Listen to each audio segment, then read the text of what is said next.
one and all, to another amazing Tuesday and whatnot. What is going on, Mr. Jeff Page? What is going on? WTF? Welcome to Funkatopia. That's what's going on. WTF, welcome to Funkatopia. Yeah, and man, I tell you, it's going to be a really, really fun night tonight. This is the pre-show for those who are new, and I did turn on I turned on the radio station, so anybody that's listening via the Funked Up app is going to be hearing this pre-show. Sweet. Normally, I used to wait until 8, but the problem with waiting until 8 is that once you wait until 8, then you have to redo the intro again, and people are like, "What?" Folks that are tuned in, all nice and comfy. Man, we got a lot of fine folks here. Susan is always the first person here. Is that? I know. Hey, Susan. Okay, Susan, hello. What's going on? Vas Christian, what's going on? Hey, Lisa. We got your Twitter question in. I know you posted a question that you wanted me to ask Sam, and we got it in there. It is in the mix. Yes, Lisa. Hey, Lisa, your shirt shipped out today. I have not sent you the tracking number, but your shirt shipped out, so you got that too. Lisa, another Lisa, and Cold Jam. Going back too far. I used to love them. I don't know why. I know. I always wondered if I took her home. They were so weird. It was something about her vocals were like always kind of like waved off key, kind of weird, strangely in a weird way. And I don't know. I don't know. It was. I never noticed her vocals. I didn't watch I mean, I'm just being honest. At that age, I was like, this girl, she's the one. Vocals, who needs vocals?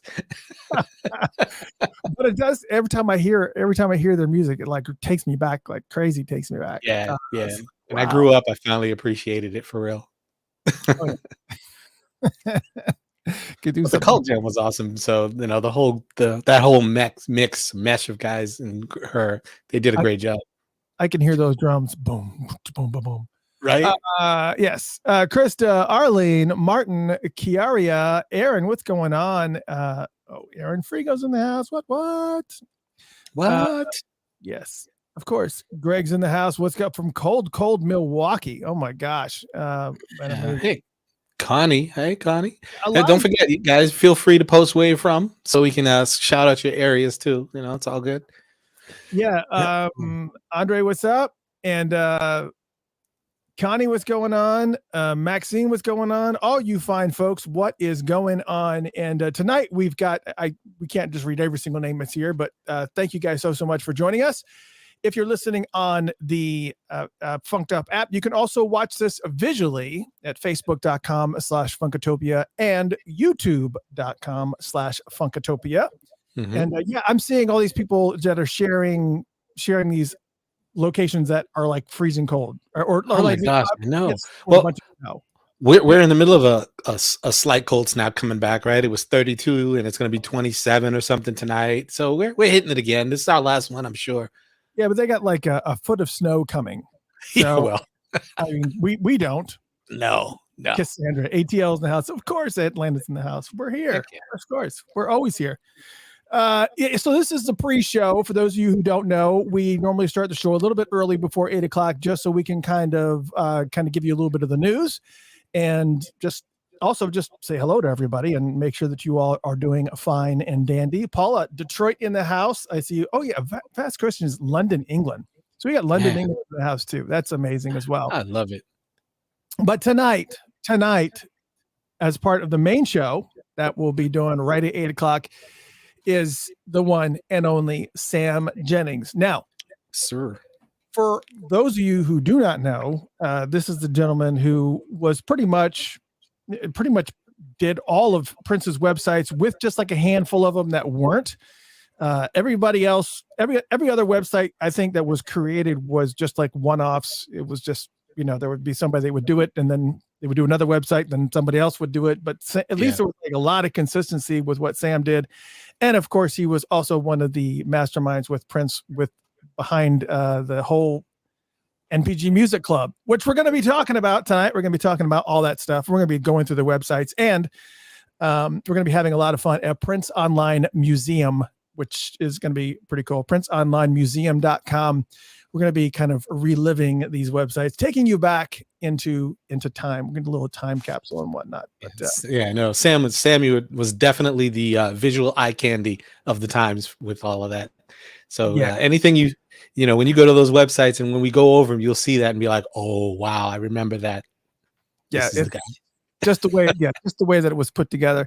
And of course, when you start talking about between him and Debbie McGuan, who did a lot of the artwork for, like the Chalk Invasion stuff and all that, that was pretty iconic for that window of time. It was that's the reality of it. So anyways, let's go ahead and make sure that we go ahead and get the news out real quick, because we love it when this happens. Our special guest, Sam Jennings, is in the house, and he is in the waiting room, just sitting there. I guess this is like our online equivalent of the green room, I guess. So, So I don't want to keep him waiting too long. So I'm going to kind of get through the news to make sure that we're going to be on the mark for 8:00. So I got some more, a little bit of another thing of vinyl today. Of course, last week, if you guys tuned in, we were with Ben Petrick from Mrs. Wellington's Warehouse, an online auction house. If you want to check that out, it is funkatopia.com/Ben, Ben, and it will take you to Mrs. Wellington's Warehouse, where they do an auction of like all kinds of really, really cool stuff and whatnot. Now, this did not come from Mrs. Wellington's Warehouse, but I happened to actually pick this up because I saw it on eBay, and it's a single Madhouse 6. Nice. Yes. Awesome. I saw it and I said, you know what? I must have it. And I actually purchased Madhouse 8 on vinyl. I have Madhouse on cassette somewhere, but I don't know where it's at. And then so I happened to actually pick Madhouse 8 up on vinyl for less than $50 somehow. Everybody else is doing 3 times as much. But here's what I did get from Mrs. Wellington's Warehouse.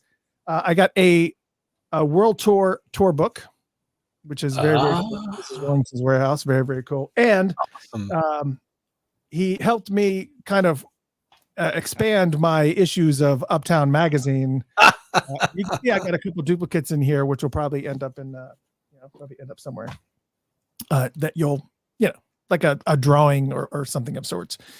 But anyways, I definitely go check out Mrs. Wellington's Warehouse. Again, funkatopia.com/Ben.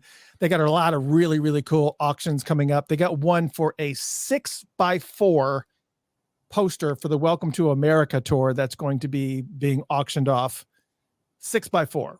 And I ain't talking about inches. I'm talking about 6. It's like a whole thing that was supposed to be outside of the concert hall in New York. And I guess it was one of the ones that didn't get used. And it's like, I'm just going to be saying, anyways. I know this is gonna sound a little weird, but any of you guys who are watching this, it feels kind of creepy because over Chris's shoulder, I feel like we're being stared at. It just every time it just pulls my eye over there. I'm like, what is going on? Every now and then I feel like a spitball hit the back of my neck. Still no word or further details on the celebration at Paisley Park. As you guys know, we are supposed to be locking down those dates for the celebration 2023, but there is nothing about tickets. There is nothing about performances. There is nothing about the host hotel. There still is no information. Matter of fact, they removed the link from the website, but you can still get to it. PaisleyPark.com/celebration 2023. You can still get to that page. They haven't killed the page. It's hidden. It's hidden. So, but they have a artwork that's there. I guess there's a competition for the artwork for this celebration. So that's cool. Oh, cool. That's awesome. I saw a big hoodoo. A bunch of people were upset about Dat Piff, who for many who are hip hop fans, Dat Piff is a really, really cool app and website where it's a mixtape website. And they've got, if all your favorite rap artists are on this, I have it on my phone. It's really awesome. I like to see, because every now and then Kendrick Lamar will drop something on there, and it went down. The website is down, and everybody said it's gone. It's gone. R.I.P. Dat Piff was like the trending, I guess, whatever, the trending hashtag thing. That's old app. And anyways, just come to find out that they're just having technical issues and they're fine. They're not going anywhere. Everybody just chill. because they've been doing it for a very, very long time. So anyways, happy birthday today to the one and only Michael Bland. Michael Bland's birthday is today. You didn't do you know what? I forgot to do introductions. Hello, welcome to Funkatopia Live. I am your host, Mr. Christopher, and this is my illustrious co-host over here, I guess, Jeff Page. You just missed my Oh my gosh, it's gonna be one of those days. So happy birthday to Michael Bland, and he turns 54 today. He joins us he joins us at 54. But he also happy 90th birthday to Quincy Jones. Well, there you go. 90th. 1933. Had a little bit of feedback with the picture that I shared of Quincy Jones. It wasn't a birthday pic. It was the pic of Prince handing him the lollipop. Oh, that was the picture that I used. And no. That's not very nice. I was like, well, it's considering how much hate that man has toward Prince. It's like every time he has an opportunity to take a swipe at him, he does. And so I kind of like, well, I just kind of feel like, it is. Jamie says, what is the picture in the background? Well, this is the musicology studio. That is one of the many, many backgrounds of one of the websites created by Sam Jennings, which he created a lot of websites for Prince. And we have him special today on the show. Matter of fact, you know what? It is already 8:02. Let's bring him in. Ladies and gentlemen, would you please welcome, and I hope sound and everything is working well. We probably should have tested this before he came on. Should have.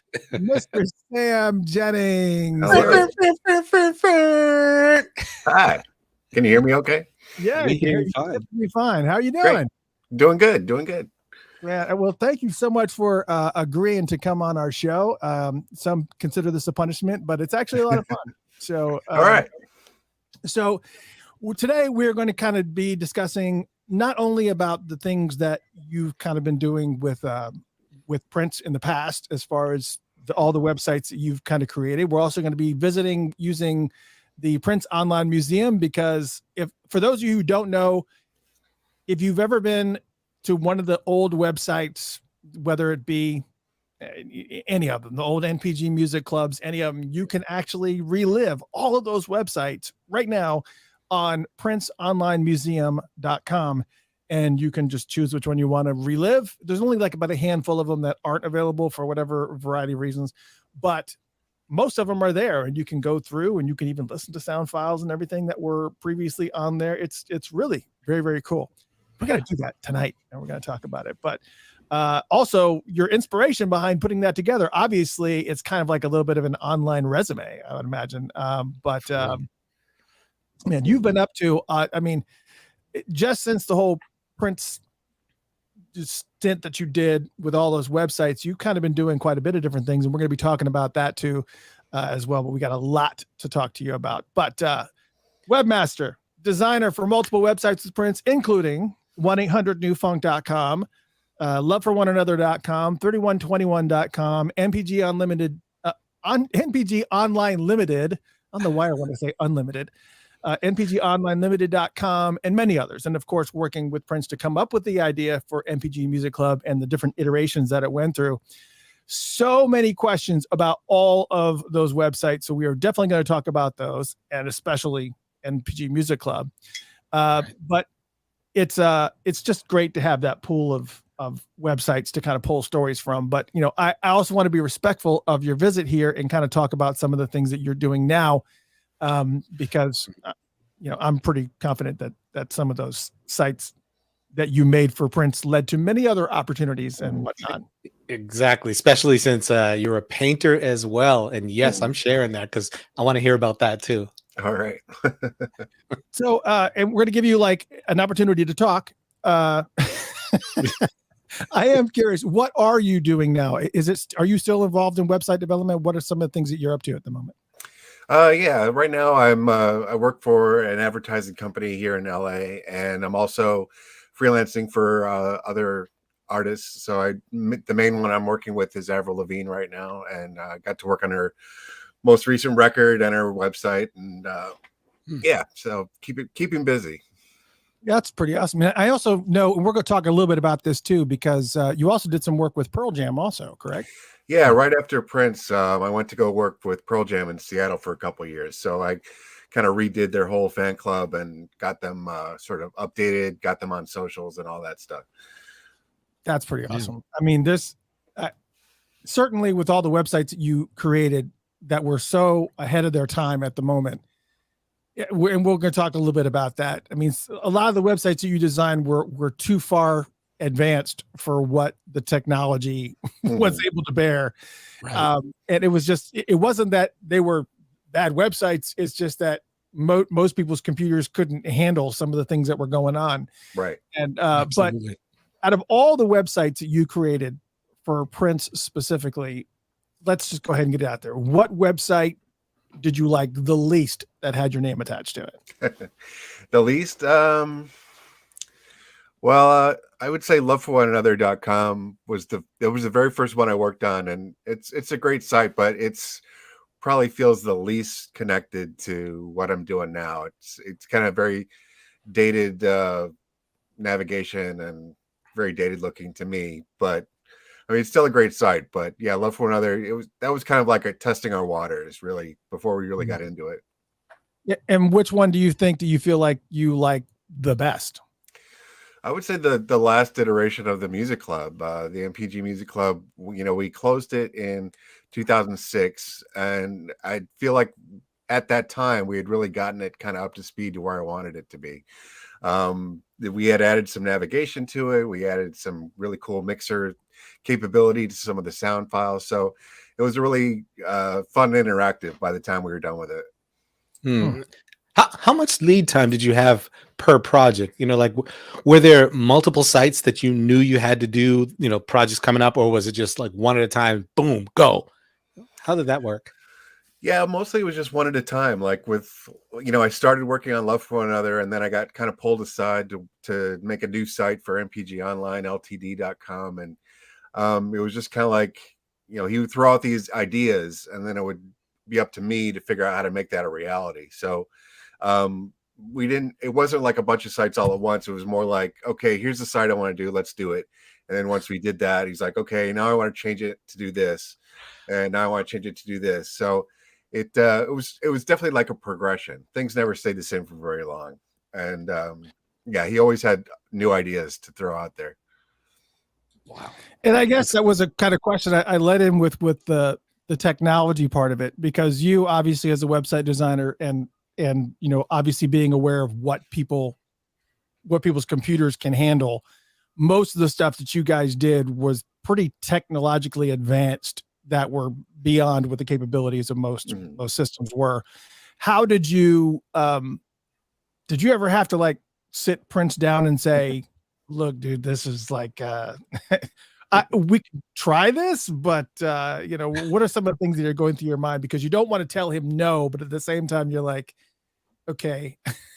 Yeah, totally. No, for sure. Like, he was really into things moving on the screen. And so like we take that for granted nowadays, but 20 something years ago, that was definitely not what was going on. We were still a bit in a dial-up universe. So people's bandwidth connections just weren't capable of handling a lot of that kind of strenuous activity. So it was definitely a challenge.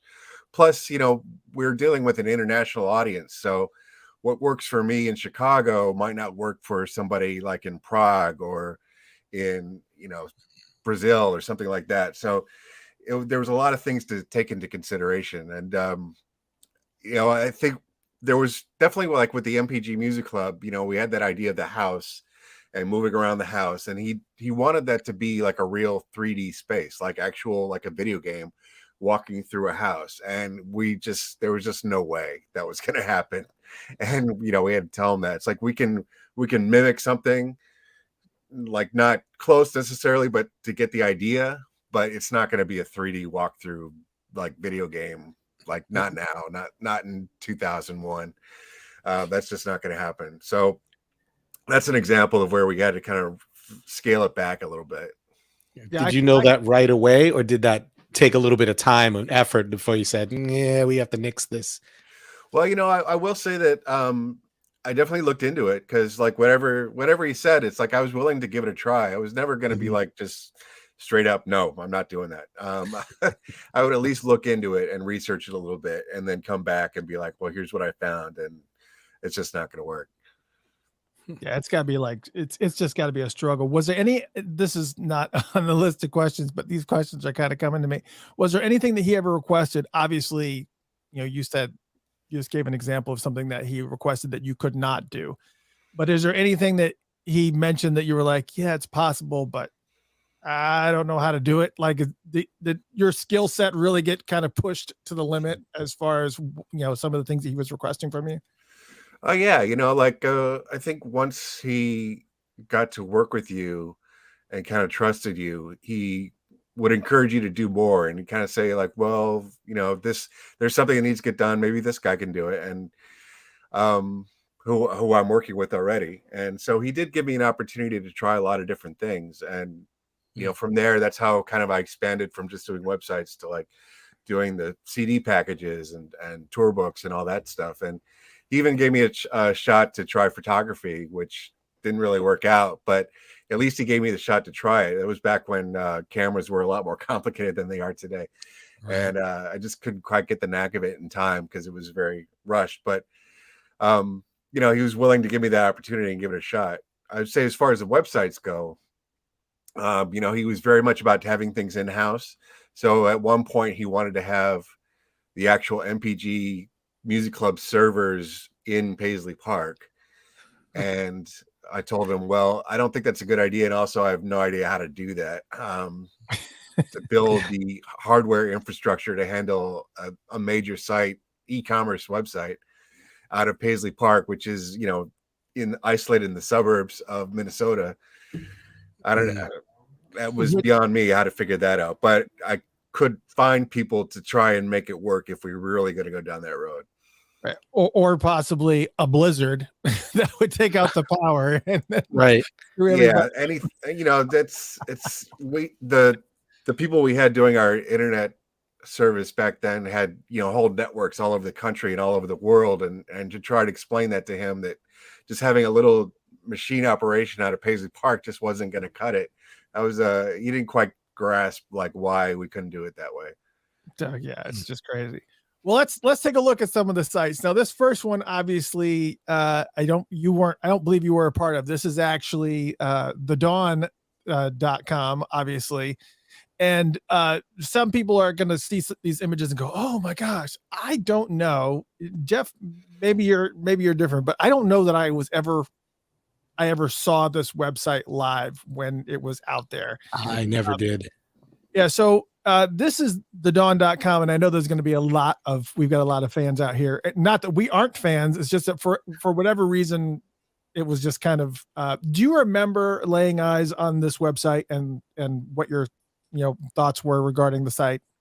I do, yeah. So I started getting involved in internet stuff around the same time, like around 93, 94. So when Prince did a website, I was very excited. Like, oh, what I was interested to see what he was going to do with it, and Mm. so that popped up. And yeah, I mean, it was kind of an extension of the MPG store and the stuff he was doing at Paisley Park, and he was very independent artist at that time. This was like around just before Emancipation, so he didn't have a huge Warner Brothers backing him doing all this stuff. So it was all kind of connected. The MPG store, 1-800 New Funk, the retail, yeah. And I remember seeing this and just being really intrigued by it. And again, you could see this idea of a 3D space to walk around in, that he was really keen on. And everything all was, of Debbie's illustrations too was really great. and everything was independently clickable Yeah. in some form or fashion. For some reason now I say that I do think I remember seeing this site. And here was the problem with dial-up. And most of the time, you would click on something and it would take a long time for it to react. So you would click on it and maybe you would think, did it work? Did it click? And especially when you came to that 3D space where you would try to, navigate. And this was really prevalent with the interactive game where you would like go to the right and it was just like chick. Yeah. Right. It was so painful, and sometimes and you'd go too far, and it was just, it was really, really frustrating to kind of watch some of this stuff. But Hmm. yeah, I think, I know that there was a lot of ideas that he had come up with in this particular, realm, and he definitely must have liked Debbie's work, because that stayed the look for Right. like a good bit of time, Hmm. and these are just some of the screenshots from the dawn.com, which is pretty friggin' awesome, actually. It's just, Yeah, sadly, I can't find a copy of it anywhere. Like, there's just no record of it. I have those screens from, I don't even know where I got them from. I just had them on my hard drive, all those screen captures. But I wish there was a version of it out there. It's not on the web Internet Archive or any of that stuff. Wow. I think I imagine that you probably have lots of different graphics that you may have created that he turned down at some point in time, that you've got some type of archive of. Hmm. Is there any thought maybe in the future of kind of putting those images together and saying, here was a bunch of ideas that we came up with that he turned down for a variety of reasons? Not to say that I would buy it just for just to kind of see some of the different things, some of the ideas that were coming across his desk, for sure. Yeah. Yeah, I've thought about that. It's kind of a challenge because, with, of course, him not being here, you kind of wonder what the line is on what's appropriate, what's not appropriate, like what is being respectful of his wishes, and what's okay to share. So it's a little bit of a challenge. I've been sharing things here and there online over the years since he passed, and there is a lot of stuff that we would work on that maybe were just ideas of his that he just wanted to kind of flesh out a little bit, that aren't going anywhere. And I thought like a really great project would be is if they did like an expanded version of 3121, or if they did an expanded version of the Chocolate Invasion and Slaughterhouse, using those as an opportunity to kind of show the iterations of several things that were going on at the time. So like with the Chocolate Invasion and Slaughterhouse, that's all music from the MPG Music Club. So kind of have a book in conjunction with that and show off a lot of the kind of sketches and process that went into making that website, and talking about the club and how it evolved over the 5 years it was around. And I think that would be a really great thing for the estate to do if they were listening to me. Yeah, who's listening to what. But let's go ahead and start with, okay, and again, for those of you who want to relive some of these websites, I've mentioned this a couple of times already. PrinceOnlineMuseum.com is kind of where we're going to be taking a look at some of these sites, and we're going to start with this one that you mentioned was probably your least favorite in the mix. That's why we're starting. Yes, which was loveforonanother.com. Obviously, this website was just was anything else clickable here when this site was live? It just seems like there's a lot of opportunities for like the crystal ball. It seems like there's a lot of opportunities for other clickable items, but apparently this was the only. So this site went live in 1999. So as far as clickable things, we were really kind of held back again by going back to that technology thing, where like I think he would have loved to have had it more interactive and more like that front screen, but we just couldn't do it at the time. And Love for One Another was a collaborative effort. There was a group of us, and so there were a lot of different people working on it, and I kind of glued it all together and made it all come together as one thing. But that's kind of how I got the job, like on the next websites and the other websites, is because that I was the one who was kind of pulling it all together from these different sources. But yeah, I mean, I look at it now and it looks very 1999 to me. Well, it was 1999, but that's just kind of cool. But it's just like are you guys seeing me navigate through the site here? Yes. Yeah. Okay, because I think what's interesting about it is it's just one of these websites just kind of just takes you back. It really does. It's nostalgic. It just makes you go, oh wow.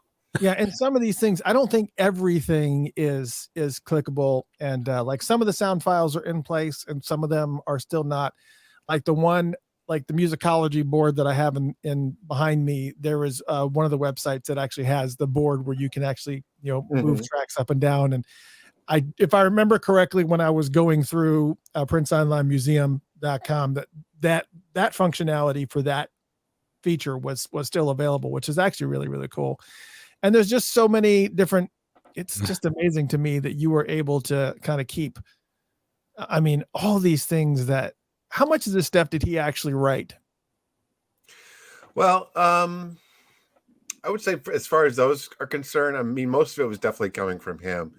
And there was sort of a general Paisley Park spokesperson email kind of thing. Mhm. So anything coming from that email was considered official. So, I didn't see him type the actual words, but if it came from that email address, like that was kind of solid, like post it, um, take it as official as it comes. I think, Prince was one of those guys who the thing that appealed to him about the internet was kind of the anonymity of it. So he could go on and post stuff and it wouldn't be Prince said this. It would be like, well, the website said this. And I think he Mhm. could kind of hide behind that a little bit and kind of say things that he get off his chest without it being like a press release, that kind of thing. Um, Okay. Right. and I think that's kind of how these posts sort of function for him. There was, and later on, more recently with Twitter, like when he would post stuff on Twitter, it was just kind of a way for him to kind of get little messages out without it being like a Prince statement. And I guess a couple of questions that I did not ask you that I probably should have asked you right out of the gate. I mean, this is the first website that you worked on with Prince, if I remember correctly. And I guess the question was that I missed, a pretty important question, is how did he find you? And how did he contact you? And were you freaking out? how did this relationship start? Sure. Yeah. So, I was a really huge Prince fan in Chicago, and I got into the internet, like I was saying, in the early 90s in college. And one of the first things I did when I got online was I wanted to find the other Prince fans, especially in Chicago. So Mhm. I created a local website, Chicago Prince Nation. I started organizing parties. People would come to my loft. We all listen to music, and then I started doing it in a club at the Berlin nightclub in Chicago, where once a month we play all Prince music, and people would come. And so I was really into connecting with other Prince fans, and then branching that out to around the world. So I was an active part of the online community for sure. And so some web projects came up, like Crystal Ball, for instance, that came up. I wasn't involved in that one, but that was one where he kind of got fans involved to collaborate on a website. And then Love for One Another came along, and I just happened to know the people who was already working on it. It was a woman named Kathy Adams, and she kind of said, "Hey, like we need some web help, and you do web stuff. Can you help us out with this?" And I said, "Sure, absolutely." Right. And so that's how I got involved in working with him. And I will say, as far as freaking out goes, it's one of those things when being a huge Prince fan, like more than just admiration for him and his music and all that, is like I really wanted to be able to contribute something to what he was doing. I really wanted to be a part of what he was up to. And so that was really the dream come true, that I could actually contribute something to his cultural experience. I could contribute something that I could do that he couldn't do, and make his experience better somehow. So that was really the best part for me. I mean, it's just such a cool site. And I guess the other question too was that, you had mentioned this is at the time when he's calling himself, well, the symbol. Yeah. How difficult is that, was that to navigate when you're designing this website? Because you're like, how difficult is that to navigate in this, when you're setting Well, this I things mean, up? from a marketing perspective, you want to use Prince as much as possible because that's what people know, right? But Right. Right. from a branding perspective, he's got this symbol that everyone knows, and even now in 2023, it's universally understood that that's Prince. So that symbol, from a branding perspective was very easy to work with and very easy to kind of throw around and put in places and just kind of use as a sort of a stamp for all things Prince. And having loveforOneAnother.com be the official Prince website is, again, from a marketing perspective, a little obscure and a little hard for people to find. So ideally it would have been Prince.com, but we didn't have Prince.com. And so, yeah, it was a little challenging sometimes to get people to take the site seriously and really look at it as Prince's official site. Right.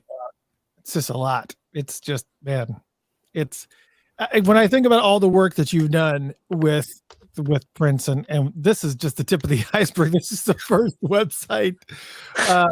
And it's just amazing to me that he had so much faith in you and that he stuck with you for such a long period of time. And that's, I guess, because the fact that I guess you definitely displayed to him that you were very, very well versed in website creation and really willing to kind of push that envelope. And I think that was the main complaint that I had, and I think that everybody had too, was that capabilities. We all had dial up.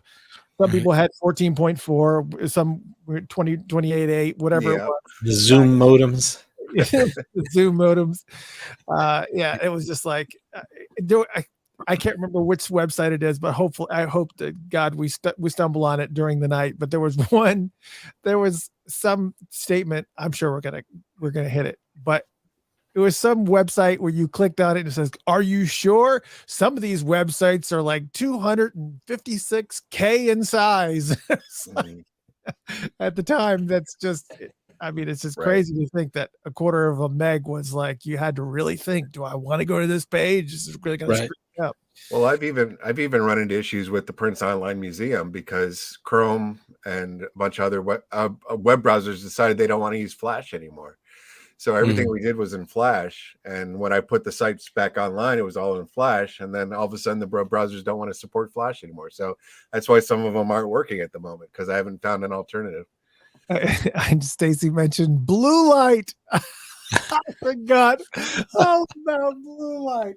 A friend of mine still has a MindSpring address, and we have so it's crazy to me. I still see people with AOL addresses, and I'm like, welcome, you've got mail.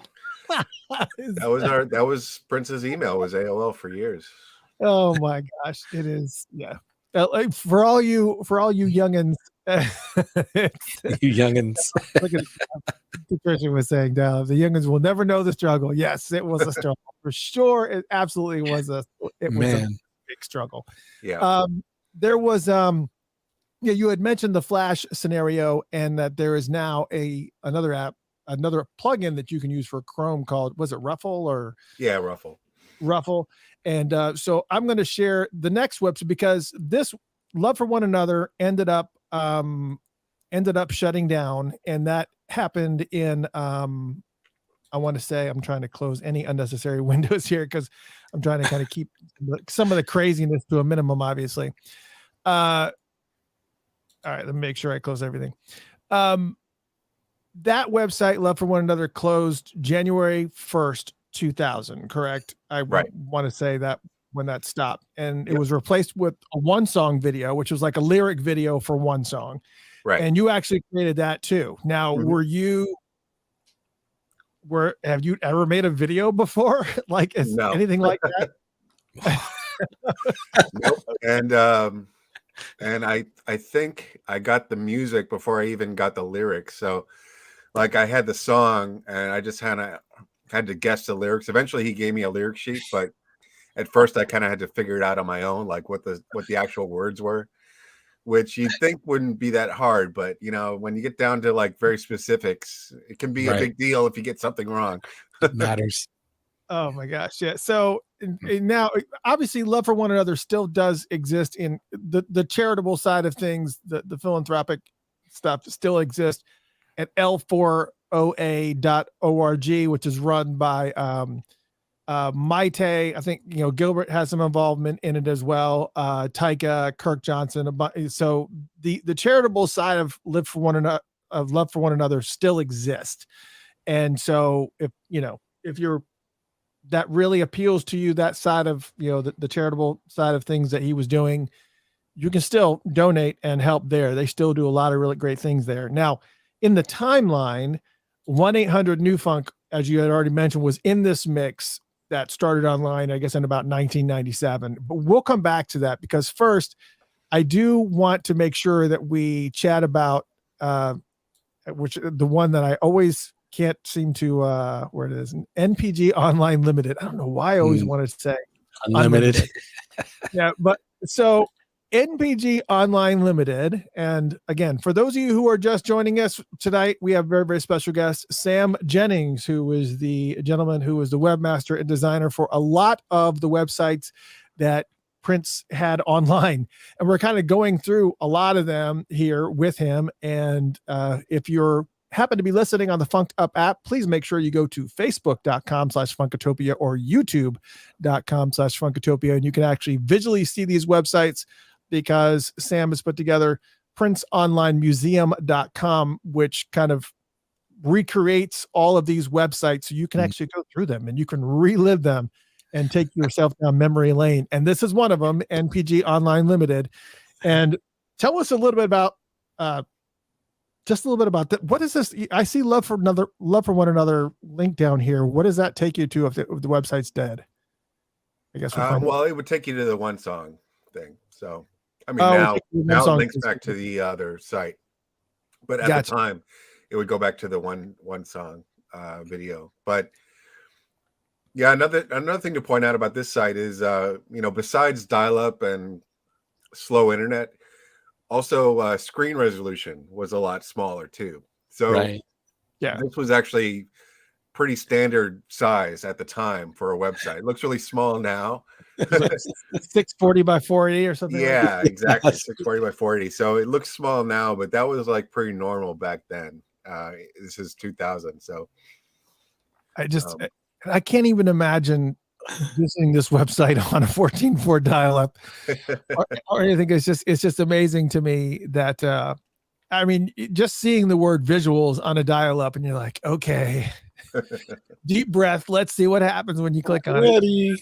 Yeah, but what's really kind of cool is that obviously you got Devin McGowan's characters still all through here. But some of these things, I mean, we'll talk about MPG Music Club here in just a minute, but I mean, some of these things, if you wanted to download them, would take a long time, especially if you wanted to download entire packages, or like the MPG audio show that was like an hour long. I mean, you pretty much clicked it and then you went to dinner and a movie. Right. And hope nobody called on that line. And hope nobody called on the line. I think we were past that just a little bit, but not by much. Some people were still on dial-up, but this is just so crazy to me that, I mean, that you have maintained all of these things. I mean, it's just crazy. I just yeah. Well, I'm a digital pack rat. I keep everything. So I've just got stacks and stacks of burned DVDs and burned CDs of data. So yeah, when he passed, that was kind of the thing. Like when he passed, I thought, there's going to be plenty of people talking about, Prince's top 5 bass solos and all that stuff. And I'm not qualified for that. But what I am qualified for is to share this stuff and say that, like, this was another side of him as an artist, as somebody in the music industry was doing these websites and doing this online business. And so something that I thought, that's my way to kind of keep that memory alive and just remind people of the other ways that he innovated besides just being a phenomenal musician. It's amazing. I'm scared to click this. I don't know exactly what it is. But this is actually really, really cool. They've actually, got, I mean, am I supposed to be able to, I guess, you drag that slide. I see it. I see the slider down here. Yeah, it's kind of, this is just, oh man, I love it. This is like all the albums in order. And of course, I guess we'll find out what happens as you click on each one. Oh yeah. So it kind of has, it's just, that's great. That's just crazy. It's just, man, unreal. unreal. This all still exists. It's just amazing to me the amount of work that's kind of gone into this, and I I just don't even. I'm glad that you're a pack rat. Let's just leave it like that. Right. Right. Yeah. It's perfect, I'm man. glad that you're a pack rat. Samuel Bell says who did all of the drawings on the site, and that is Debbie McGuan, and she was a designer for him, not just an artist. She actually did clothing for him too. Correct? Correct. Yeah. She was. I was based out of Chicago. She was also based out of Chicago, so I know Debbie pretty well. We were pretty good friends. It's pretty amazing. So I'm closing these tabs one by one because I want to make sure that let me go ahead and right out of the bat tell you I've got a confession to make. Jeff Page is like, uh-oh, here we go. Here we go. He's got his finger on the beep button. And we may talk offline about this, but a lot of people don't know this, but if you guys want to open up a new tab and go to 1-800-NEWFUNK.com, it's a pretty awesome website right now. But and that's part of the confession that I have to make about 1-800-NEWFUNK. I happen to be I don't know what was happening. Just if for those who don't want to open up a new tab, it forwards to funkatopia.com. All right.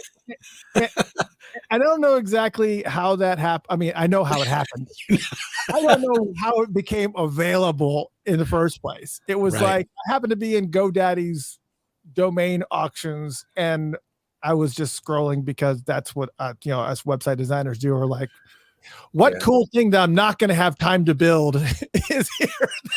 Exactly. And I just saw 1-800-NEWFUNK pop up, and I was like, that is insane. Why is this here? Yeah. And, I think it's there because there wasn't someone like me keeping track of everything. After I was gone, who was going to do that? Who was going to handle all the where are the domains and who are they registered to, and we should still sit on them. He should still have the dawn.com, but of course that's long gone. But yeah, all those sites are gone. Even mpgmusicclub.com, who knows who owns that at this point. I think as far as the estate goes, once they got prince.com, they were like goodbye to all the others. Yeah, I think for me, it was more, I mean, the whole point of what we do at Funkatopia is obviously making sure that Prince's legacy is kept intact. So, and I've always been concerned whenever I see something like that, especially when I see something like that pop up and you're like, if I don't get it, somebody else is going to get it. And then who knows what it's going to become. Just like Patricia said, maybe it's going to end up being a porn site. Maybe it's going to end up, who knows what they're going to do. Deodorant site. Yeah. It's like, and it's kind of one of those things where you just got to be real careful because you just don't know. You just don't know what's going to happen to it. And it was like a sense of duty. I was just like, I've got to get this. Yeah. Well, I mean, that's kind of how I felt too when I was working there. It's like, it was my responsibility to stay on top of all these domains and make sure that they were under our control, PaisleyParkStudios.com, stuff like that. Even stuff that we weren't actively using, but that we were actually, we were sitting on it and maintaining it. Yeah. Well, obviously, this is the recreation of 1-800-NEWFUNK, and maybe what I might do is just work with you offline and take this website and put it on our server, so when they go to 1-800-NEWFUNK, they actually get it. Right. That would be actually kind of cool too. Yeah. I'll try to order a symbol hat. Right. That's right. From China. But yeah, so this is actually 1-800-NEWFUNK, and what was interesting about 1-800-NEWFUNK was it was kind of like this weird culmination of like all the things that maybe didn't sell in retail. It seemed like a lot of things just kind of ended up here that, at one point in time you saw out readily available and then it was not. Right. What did you know or did not know about, obviously 1-800-NEWFUNK is supposed to be the retail site, not only the phone number, but also the website itself. What were some of the things that he approached you with? Because from a retail perspective, this took some of the little pieces that the Dawn had, tried to do from the merch standpoint and really just kicked it up into like a totally high gear. I mean, it was just, I don't remember seeing this much retail, I guess, stuff online. It just wasn't that big of a, I don't know. Just tell us a little bit about this site. Sure. Yeah. So, I mean, 1-800-NEW-FUNK, the phone number started with the store. So the store came into existence in Minneapolis and London. And New Funk was really just kind of selling a lot of the stuff that they sold in the store. And then when the stores closed down, I think it all just got dumped at Paisley Park and was sitting in the soundstage on these huge shelf units. And there was just so much retail that, something had to be done. So I think that was the idea. Some of the people that were around then were charged with was, let's just get it all out there online and sell as much as we can, mark it down if we need to, bundle things together. Just kind of just try and get rid of as much as possible. And one time we even had, I don't know if you guys remember this, but we had a garage sale at Paisley Park where like an actual physical sale where people showed up at Paisley and we just had all that stuff available kind of at very low prices and said, please take it away. Oh my gosh. God, I would have loved to have gone there for that. If I had the financial wherewithal. Well, yeah, a lot of this stuff that we're selling, I mean, nowadays it's considered collector's items and fetches a pretty high price. I mean, there's a lot of things I'm looking at here that I've never even seen before. I mean, I don't know that I've ever seen.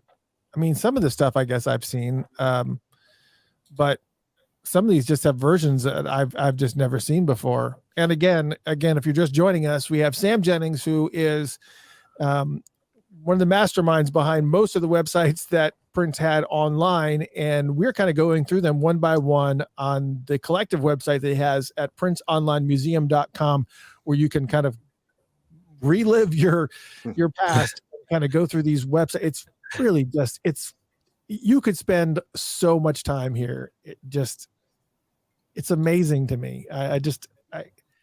I get at a loss for words as I sit and just kind of scroll through some of this stuff because it doesn't even make any sense. I mean, the other thing too is that 1-800-NEW-FUNK was also the website that people went to pre-order Crystal Ball, if I remember correctly. So, and that went to poo-poo. Like it was lots of delays, lots of craziness, lots of people that were really, really upset. I mean, even if you hadn't put money into pre-ordering the Crystal Ball CD, it was like a whole thing. Yeah. What was it like? What does that fiasco look like in the back end when, obviously you're hearing about it. People are probably trying to find contact information here on the website, trying to figure out ways to complain. You had to have seen some of the complaints and some of the craziness that was going down. What does it look like in the back end from where you're at? Well, see, that went down in, I believe 97. So that was before me. Oh, okay. So I was spared that headache. Emancipation boxers. Sorry. Yeah, emancipation boxers. Somebody out there has those. So yeah, I wasn't involved in the Crystal Ball thing. I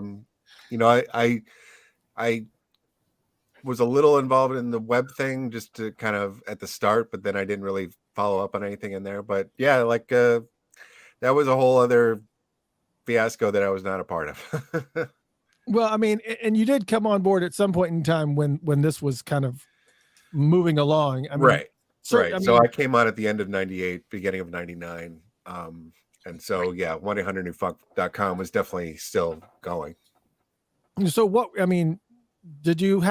some of the retail challenges that you obviously just with the challenges in general in the early days of retail here? This is not, I mean, a lot of people, we take this for granted in the land of Amazon right now. But right. I mean, this has got to be insanely challenging to run a website like this. Well, yeah, I mean, I think the biggest challenge was just that there was nobody at Paisley Park who was really kind of running things as far as the retail goes. I mean, there were people who would do it, but they would come and go, and it'd be this person this month and somebody else the next month. And so, Wow. yeah, you had delays and stuff like that happening. Eventually we were able to convince them to outsource it, and we got a company called Music Today to do it for I us. remember that And they name. were, that's their job, that's their gig. So they were much better at it than just random people at Paisley Park. Um, and it's funny too, because the estate now uses musictoday.com for all their retail as well. So it kind of came back around to those people, because I mean they do a good job. It's Wow. just wow.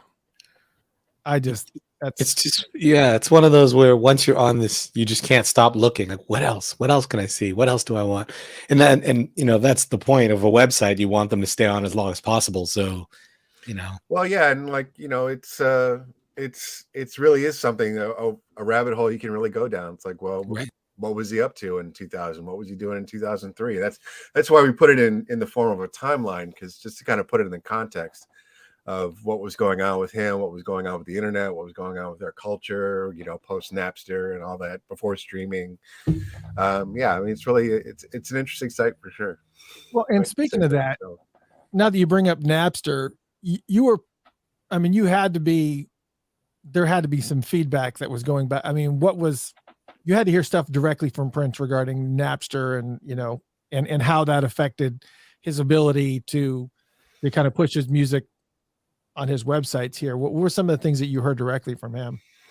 Well, actually really liked Napster. I mean, he saw it as a disruptor, as a way to kind of challenge the music industry, and kind of break the monopoly that the music industry had on all the channels that were available to people, like record stores and radio stations and all that. Napster, it was subverting that, and it was going around all those things and saying, like, we don't need any of that to get music to people. And really, I think what a lot of people forget about Napster is that it wasn't like people using Napster were criminals. They were music lovers. There were people Right. who really enjoyed music and wanted to hear it and wanted to get it as easily and as freely as possible. And that's what they were doing. So, you're talking about an audience of people who really was into music and was willing to kind of go around the music industry, and that really excited him. So, people forget that he released a song on Napster. He released The Work Part 1 on Napster before it was released on the Rainbow Children, as I guess kind of an experiment just to see what would happen. But he was supportive, and we even had a chat one time with Sean Fanning, the guy who's considered the founder of Napster, where it was actually an AOL chat. He liked to do AOL chats with people, where he just kind of talked to him about it, and talked to him about how he was revolutionizing the music industry and what he thought about that. Prince I like had a that you. one-on-one discussion with him. Yeah. Wow. That's amazing. I love that, because just the fact that you said that, because Napster, like when it first came out, that's exactly what it was. It was people who love music, and of course, it started to turn into something else and morph into other things. But yeah, it was definitely the thing to have, the app to have, the way to get music. So the Yeah, it time was. It was. Yeah, it was. I mean, I think a lot of people saw it as, I know Metallica had no love for Napster, and Yeah. there was a lot of bands that just did not have any love for Napster. But the people that embraced it and realized, okay, I can get more. The people that may not purchase my music at all, at least will have an opportunity to be able to listen to it and maybe hear it. possibly become fans. And so, yeah, I find it interesting that Prince, with as hardcore as he was about bootlegging, how he embraced Napster that way. That's kind of surprising to me, actually. It seems like it would be the antithesis of what he stood for and fought against. But Yeah, you would think so. And his ideas on the internet, kind of evolved over time. But Right. no, I mean, I think at that time you have to remember he was really in that independent mindset. He wasn't on a record label. It was even before he did the album Rave on Arista. It was like, this was when he was really thinking about how do I approach this? How do I approach getting my music out to people in a way that works for me, that benefits me and benefits the fans, and doesn't benefit the kids of a music executive. Yeah. Well, and speaking of Crystal Ball, we kind of made mention to them a little bit just earlier. I'm going to share this one, which is the Crystal Ball lyrics on Crystal Ball lyric online website. What is this called? Online lyric book. Yeah, online lyric book. That's right. Now this website was, I guess the whole point of it was just specifically designed to support Crystal Ball and just kind of provide lyrics for each one of the songs. And so tell me a little bit about your thoughts about this. I guess about this website, because was this according to this, when I'm looking at the footer here, this is did you have anything to do with this website at all? No. I was going to say this is very, very different from anything that, I guess this is. Well, and what's interesting about it too is that he got a collective of fans to put it together, which is kind of cool. But it's also it represents a lot of very different styles. So there's a lot of different designers here working on this and putting their own 2 cents on it. So it looks like that. It's a little uneven as far as like the quality goes. Right.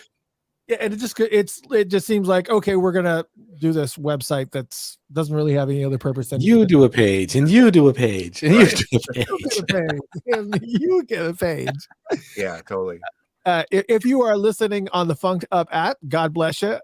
You have to use the most imagination that you've probably ever had to use.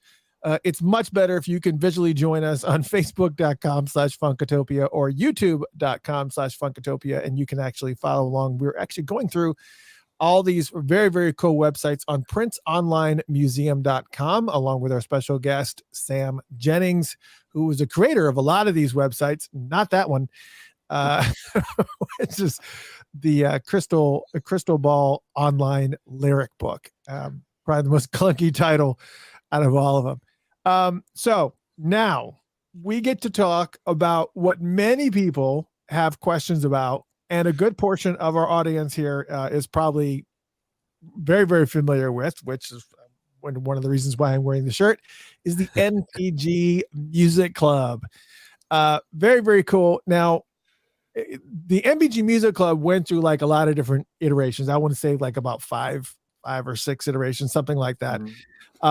Unfortunately, we don't have a working version of the first one, but we do have screen captures, courtesy of your website. If you want to also view Sam's portfolio, you can go to samjennings.com and you can see his portfolio and a lot of his work there. And we're going to share some photos here. This is actually from the very, very first. I tell you what, that blue title bar just takes me back. Yeah, it really does. It's very Netscapey. But this, you have to kind of tell me, first off, let's talk about NPG Music Club. And, you were talked about how Prince kind of liked Napster and liked the idea of Napster, and what you and Prince kind of sat down and said, this is what we're going to do. I mean, how did this evolve into NPG Music Club? Because I know that you and Prince were pretty much the main folks that were involved in this thought process. Oh yeah. I mean, it was pretty much a year process to figure it out. We talked to a lot of different companies. We talked to a lot of different people about how to do it. And it took a long time to kind of get a real plan together. But the idea was he wanted to sell his music online, and he wanted to do it in a way that wasn't exploitative. He wasn't ripping people off, but like they got some value for what they spent money on, and that he could give them something unique and something that they could only get from him. And this whole idea of a direct connection between an artist and his audience is really what excited him. And I think initially he sort of had these really grand ideas, grand visions of, like, well, if I'm connected directly to my audience, then sky's the limit. I could do concerts, I could do videos all the time and just release it just freely to the NPG Music Club. I think that was his original thoughts with it. As far as how to make that happen, we talked to real.com. Remember those people with the real player? Real player, yeah. Yeah. we talked to them for a while about Grandpa. possibly doing a collaboration with them. And then we met up with this team of people, a really talented group of people called Techidents. And they said, well, like, what if we build like a software player that functions as a downloader, and like you access the program and it downloads things automatically, and it's kind of locked within this ecosystem. And we thought, okay, well, let's give it a try. So we gave this first version a try, and it just turned out to be too technically challenging for folks. It just, like, the amount of customer service emails was just too much. It's just, people were just like, I don't like it. It doesn't work. It's too complicated. Downloading takes forever. I'm not getting what I want to hear. And, it was just kind of a mess. So we did pull the plug after about a month. But it was only up for a month. That's just, yeah.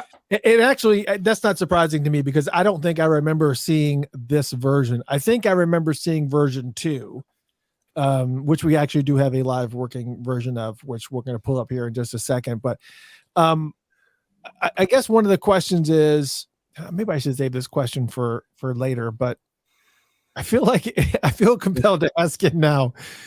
Do you think that NPG Music Club could ever be rebirthed into, I mean, especially considering all the music that's in the vault and everything that's in there? Certainly, as one of the creators and masterminds behind NPG Music Club, this certainly has to cross your mind at least once a week. Yeah. Tell me about, your thoughts about the possibility of bringing NPG Music Club back to reality. Well, I think it'd be great. I think there's definitely room for it. And the thing about the music club is that it appealed to a certain kind of fan. So, there's a kind of fan that, they know Kiss and When Doves Cry, and they think Prince is cool and all that. And then there's the fan who, like, wants to hear everything. Like, they want to hear every song, every version. And that's really who NPG Music Club was for. And I think that audience is still out there. Oh yeah. And so, yeah, I think it could come back. It wouldn't be like 1 million people signing up, but it would be a considerable amount of people who would be interested in hearing, a monthly dose of something out of the vault, like a live version from 1999, or a remix that never got released, something like that. So I think there is an audience for that. I think technically it would probably have to be streaming, because everything is streaming now.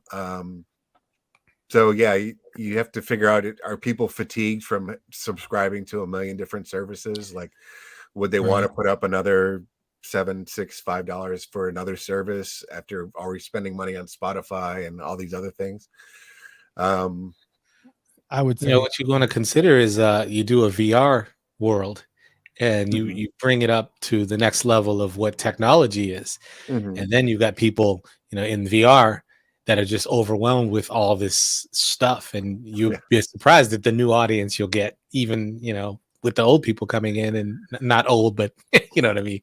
Yeah, no, that'd be great. I would. Yeah, I've got a Meta Quest over here, and I love it. So yeah, that'd be awesome to be able to create an experience like that. I mean, I always thought, like, it'd be great to do a virtual Paisley Park where absolutely they're doing tours now, but like, what if there was some kind of virtual tour where you could, interact with it? I mean, that'd be awesome. And that'd be a great way to show off Prince to people who can't all make it to Minnesota. Absolutely. Yeah, I think that was like one of the conversations that we had regarding the celebration, is that, a lot of people would love to be able to attend the celebration, but the reality of it is that with all the travel costs and just, it's not easy for everybody to be able to do that. So I think with the way that, the world that we live in now, there should be a capability of somebody to be able to go online, to be able to participate in online, to somehow be able to have the event streamed or portions of it streamed. So it just seems like the technology, and we said this at the very beginning, it's just that all of these websites were so far ahead of their time that it was just what you guys wanted to do. The technology just wasn't where it needed to be. It was like always just seemed like it was right outside of the capabilities of what people could do. Right. Let's pull up the the V2 of this MPG Music Club, which Yeah. I think a lot of people will probably remember this one. And again, I'm using the Ruffle app, which is kind of takes the place of Flash. Now, speaking of the Ruffle app, it's kind of it's showing the Flash, but is it still Flash, or is it Ruffle like Can you mute it, Chris? Mr. Is Christopher, can you mute it? Is it not muted? Is it? If you click the little speaker icon. Okay. Yeah, there you go. There we go. Is it on or off? Perfect. It's off. Perfect. Okay. I didn't. I didn't have to change any of the Flash files, so Ruffle just handles it. Yeah. Okay. There you go. Sorry, I couldn't even hear the audio at all. That's okay. Oh. Great. It's just a loop forever and ever. Okay. So yeah, this is very, very different than obviously V1. Mm-hmm. So there's quite a bit of thought process. You said it took a year to get to that version 1. Right. How long did it take to get to V2? How to get to this? Well, the idea for this one was to go in the opposite direction of the downloadable player and to make it as simple as possible. So this one was just straight MP3s. Like you paid, you basically got through a paywall and you had access to MP3 files. And the amount of files that were there were based on how long you'd been subscribed. And yeah, like when you joined. So the idea was definitely to keep it very simple, very straightforward. It kind of brings in elements of the MPG Online LTD site. And yeah, just broken up into a members area and a regular general area and then a retail area. Wow. And you still It plays with every page. That's awesome. And every page has sound on it. Yes. Oh, I'm sorry. All right. That's I will. That's all right. I will. Yeah, I don't know if it's on or off because for some reason I can't hear what you guys are hearing. Is it on right now? It's off. It's off. Okay. No, it's good. I'm not going to move. Yeah. So again, using Debbie's illustrations and really bright colors. Yeah, that's definitely a simple site. Yeah, That's but great. it still served its purpose. I mean, you still had everything that. Wow, it's just. I mean, there's just so much here that you could just spend hours and hours and hours on Prince Online Museum and kind of going through each one of these areas. It's just so much. There's just it's just crazy to me how many different things that there are on here. And so the other thing is that this is a version where more people really kind of came on board. The way that the site had kind of started is that it was $7.77 a month. And you got like 3 downloads a month, plus you also got the NPG audio show, or they could pay for the entire year and you get more downloads and kind of access to things like your pre-sale tickets and things like that. Mm-hmm.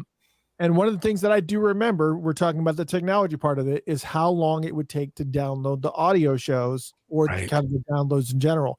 Was there ever a discussion of, hey, let's not do this in 256, let's do this in 128, or were you constantly trying to figure out new ways to kind of shrink the files in some form, or just trying to make it somewhat more attainable for people?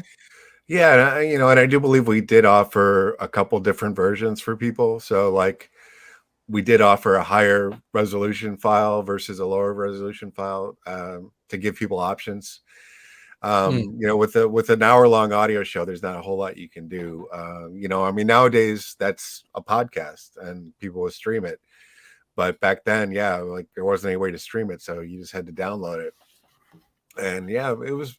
I mean, most of the time, I think it was worth it. I mean, what were the bandwidth? I mean, I don't remember what the bandwidth requirements were for some of these sites. I mean, how many servers are we talking about here for?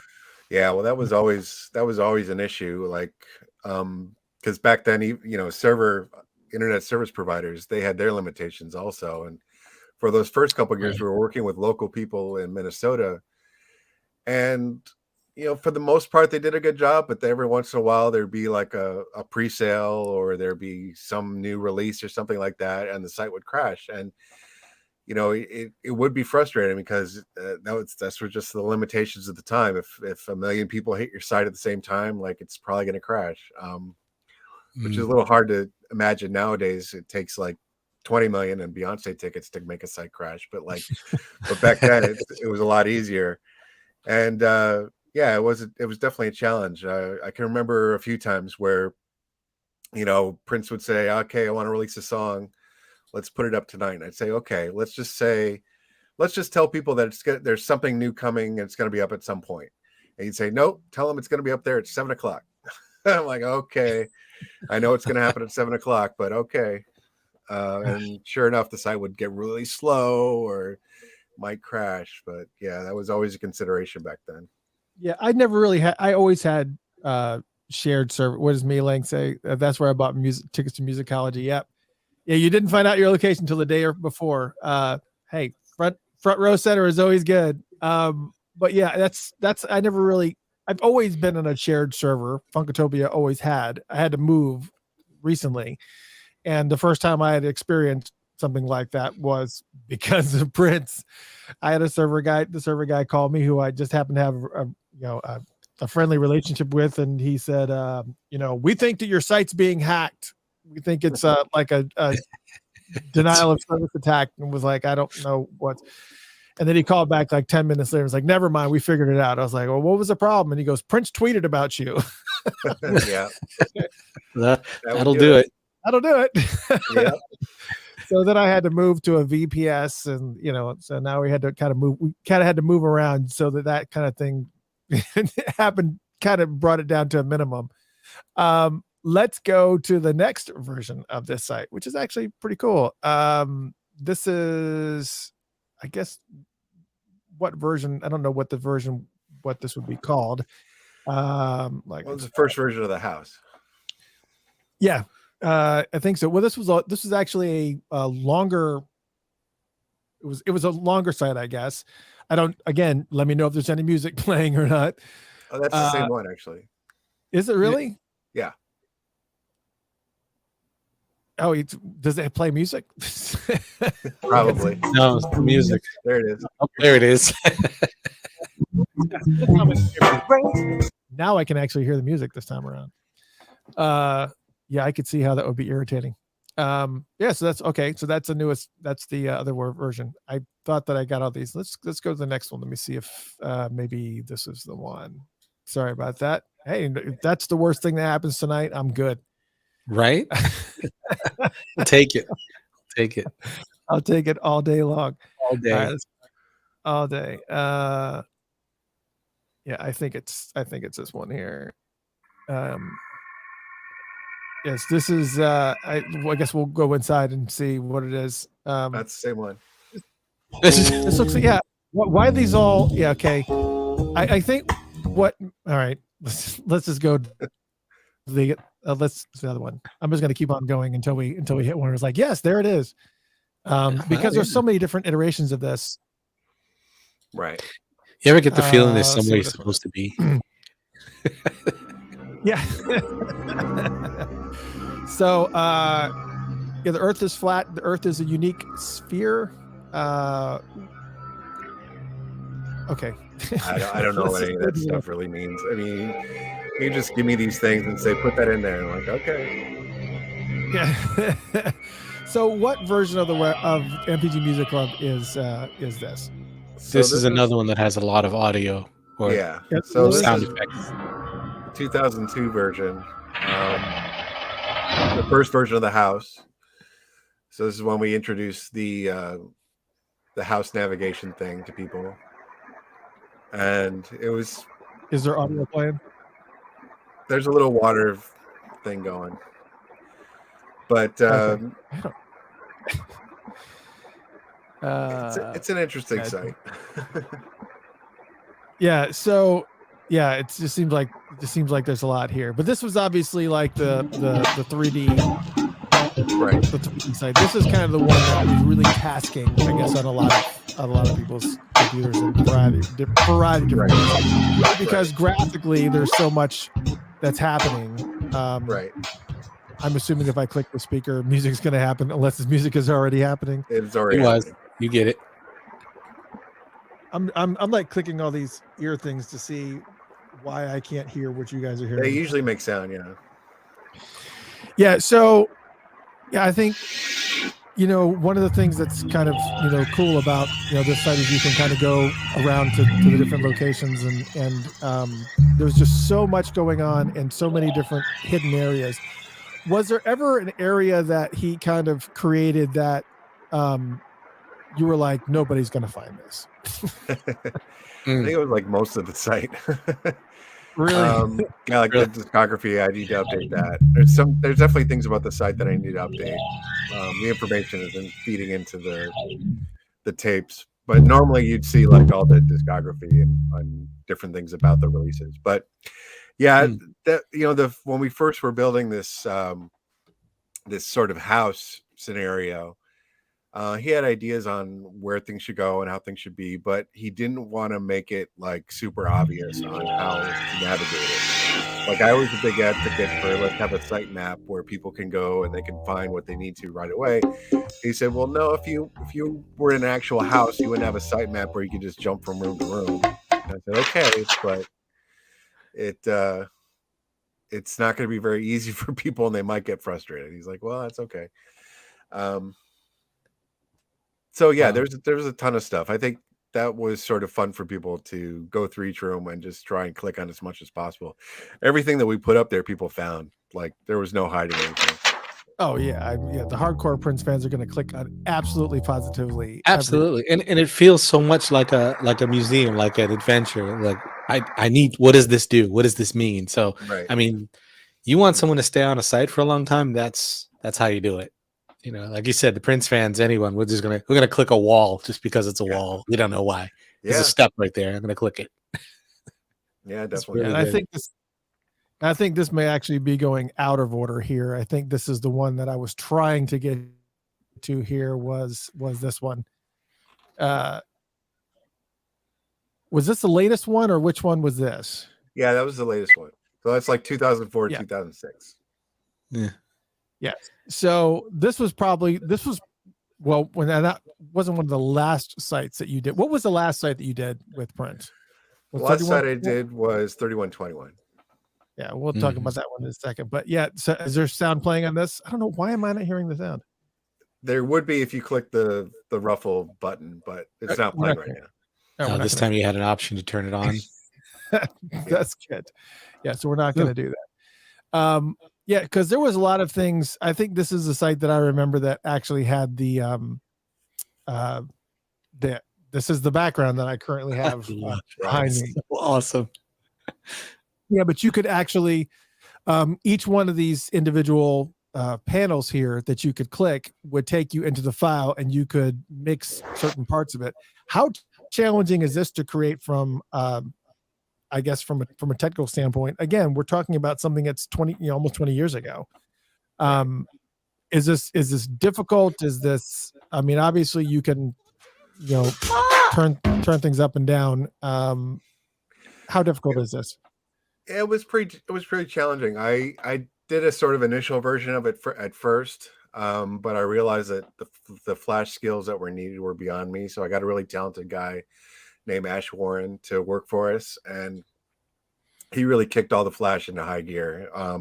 He would take my designs and he would just turn them into these amazing flash files that could do all kinds of crazy stuff. And he was a really big part of the later versions of the MPG Music Club, just with his flash skills. And so, yeah, this musicology mixer was kind of a sort of a retail interface where we put different CDs on there and people could listen to different songs and little samples from the CDs. And yeah, it was definitely fun, like adding stuff to it. Is it just me, or is anyone else in the of the people listening or watching this on Facebook who wants to click more things? Like I keep sitting on my computer wanting to click something. Right. I want to click more things, but I'm afraid of sound. I just a bunch of haywire things like happen. reaching for sliders. Go Yeah, to it's- princeonlinemuseum.com and you can play around with all this stuff. Most of this audio stuff is working. There's some things, whatnot. That's Yeah, I mean, the challenging thing is that we put this online museum online, soon after he passed. So that was coming up on quite a while now, 7 years. So it's with the Flash not getting used anymore and other things. Yeah, it definitely could use a sweep through. Like I should definitely try and organize that at some point to go through and give it a tuning. Yeah, overall tune up. Yeah. yeah. I don't blame you for that. Because it's just one of those things. It's like, what am I doing it for other than, just to kind of do it for the sake of Labor of love. Yeah. Yeah. Labor of love. Right. Which begs the question, because now we're going to move on to 3121.com, which was the last website that you did for him. What happened to the NPG Music Club? Why was the plug pulled? Basically I would say that when we won the Webby Award in 2006, that Prince felt we'd sort of hit a peak. So at the Webby Awards, I don't know if everyone's familiar with what the Webby Awards are, but they're sort of the industry equivalent of a Grammy, just on a very smaller scale. So they've been around a long time, and they gave Prince a Lifetime Achievement Award for everything he'd done, which was awesome. And then they gave the site its own award for best celebrity website. So we won the Webbies. We went to the ceremony. Prince even performed a tiny bit at the ceremony, which was fun. And after that, I remember almost immediately after the ceremony, Prince said, like, well, what if we just close the site and did something else? Like, we've kind of done all we can do with this, and we won the Webby. I mean, that's a good place to go out. Why don't we stop that, and then we'll do something different. We'll do 3121.com and make it something else. And I was getting paid from the MPG Music Club, so my first thought was, I don't know how I'm going to get paid. Why don't we just stop your check? Yeah. Why don't we stop paying you? I don't like that idea at all. But at the same time, it's Prince, so what are you going to do? It's like, okay, well, if that's what you want to do, then that's what we'll do. Wow. We'll shift gears, we'll shut it down, and we'll go with something different. And I think what happened was we started 3121.com, but then Prince just got sidetracked with other projects. We went to Vegas. He was in Vegas for 6 months. He did the Planet Earth album. He went to London for 21 nights, and he just kind of moved on to other things, and it wasn't really his focus anymore. Yeah, and it looked like 3121.com was going to be a pretty sizable site. It looked definitely more like a news oriented type of site where, right? Yeah, I could see this diverging into something that is very a lot more informative and not really more kind of newsy. Right. And this one's got audio too, so. Or does it? Yeah.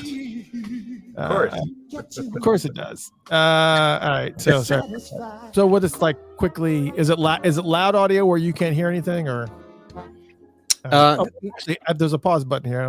That does that pause the sound? Yeah, that was the video. Okay. Oh, just pause. Okay, good. All right, good. All right, go ahead. Yeah, when we were in Vegas, he had the idea of let's do a 3121 magazine, and so we did some interviews and put together a newsletter that we gave out to people who attended the shows, and some of that content wound up on the web on 3121.com. So yeah, it definitely was oriented more towards information and sort of a news hub kind of thing. Yeah, but obviously when you have a number like this, you realize this is something that's temporary. He's gonna move on from this pretty quickly. But yeah, I did have to ask about the MPG Music Club, because that was one of the things that people had asked me via email, and also had direct mail me and Twitter. They were saying, ask what happened to the MPG Music Club, because I know there was a lot of people that had paid to become members, and then like a week or two into after they paid for like the whole thing, like for the entire year, it was just like gone. Well, Right. at that point, we were charging $25 for like a one-time fee. So I remember the drop. Yeah. So it was $25, and that was all you had to pay. You didn't have to pay anything else. And so, yeah, I could see people were like, you know, we kind of billed it as a lifetime access, and that didn't happen. You don't access it for a lifetime, but I don't know, that's kind of Its just a own weird way. lifetime. Its own lifetime, yeah. Yeah, it's just it is what it is. And I know I saw somebody that was asking about this website here. I don't have a live version of this one, but this is the Lotus Flower website. Right. You didn't have anything to do with the Lotus Flower website. It was actually a pretty ambitious site. I mean, he went back to his graphically intensive, approach that he wanted. But this was designed by a guy named Scott Addison Clay. Did you know Scott? I didn't know him at the time. I know him now. Like, we got to be friends after Prince passed. A lot of Prince alumni kind of reconnected during that time to kind of reflect and share their experiences. So I reached out to him, and we became friends. And he worked on this with another guy named Anthony Malzone. And I wasn't involved at the time. At the time, I'd already moved on to Pearl Jam, so I was in Pearl Jam Seattle land at the time. But I did hear about it, and I was of course paying attention to what was going on. Right. And we did have it working on the online museum, but again, it's all flash, so it's kind of succumbed to that. Yeah, I mean, how did you walk away from the Prince camp? I mean, once NPG Music Club was shut down, did you pretty much go, oh, okay, I just need to update my resume. Here we go. A little bit, like I was still doing all of the graphic design for him. So like I did the Planet Earth album, and I did all the Vegas stuff, and I was still keeping busy, just not necessarily with website stuff anymore. And I remember at the end of 2007, beginning of 2008, he kind of said he wanted to take a break for a while. And taking a break means, no one's going to get paid for a while. So I just kind of took that as a sign of like, well, maybe it's time to move on. Maybe it's time to see what else I can kind of accomplish. I'd kind of done everything I could do with him. Like I'd done CDs, I'd done the websites, I'd done the music club. I'd done a lot. And so maybe it was time to move on. And so I said, I'm going to see what else is out there. Yeah. At that point, your resume and all that you have done is so huge. How easy was it to find Pearl Jam or anything like that? Did they approach you, or did you know they were in the market and just approach them? How'd that work? That was actually a mutual contact. An agent over at CAA knew me through Prince, and then knew Pearl Jam through working with them. And their website was it was very dated at the time. I mean, no diss to Pearl Jam, but they're not the most forward thinking as far as technology goes, if you can imagine. So they needed someone to kind of freshen things up, kind of offer a new perspective. And so he recommended me, and I came out and I interviewed with them. So that was pretty easy. But then I found after Pearl Jam, it was actually kind of challenging to find another artist to work with, because there's not a lot of artists that work directly with creatives. They mostly leave it up to their record label, or somewhere, somebody else handles that. Their manager handles that, or something like that. There's very few people who have a very hands-on approach to their creative stuff. So it was challenging to find somebody, and I'd apply to jobs, and they'd be like, well, we're not Prince and Pearl Jam, so you're probably going to get bored if you work here, so we're not going to hire you. Oh, God. You're overqualified. It's the equivalent of that. Yeah, basically. And so it was kind of challenging for a while there to find something. Plus, I was in Seattle, which isn't really a hotbed of culture, so I wound up working for Microsoft for a few years just to kind of give it a try and see what that was like. So I worked as a UX designer for Microsoft for a while, and decided that was not good for me. It's a great company. I love Microsoft. I love people I worked with, but it just wasn't a right fit for me. So I moved to LA, and that's when I kind of reconnected with some entertainment clients and doing more fun, creative stuff. Yeah, the website I got up right now was probably domain wise was the most convoluted out of all of them. This was the Prince 2013 site, which was 20pr1nc3.com. It's like you've obviously worked in website development for a very long time, as I have too. I don't do a lot of stuff like this, but one of the things I've always tell everybody that I've ever worked with is like, if you are in an elevator and you tell somebody your domain name and you have to describe it or spell something out or say there's a dash in between those words, it's not a good domain name. Move on.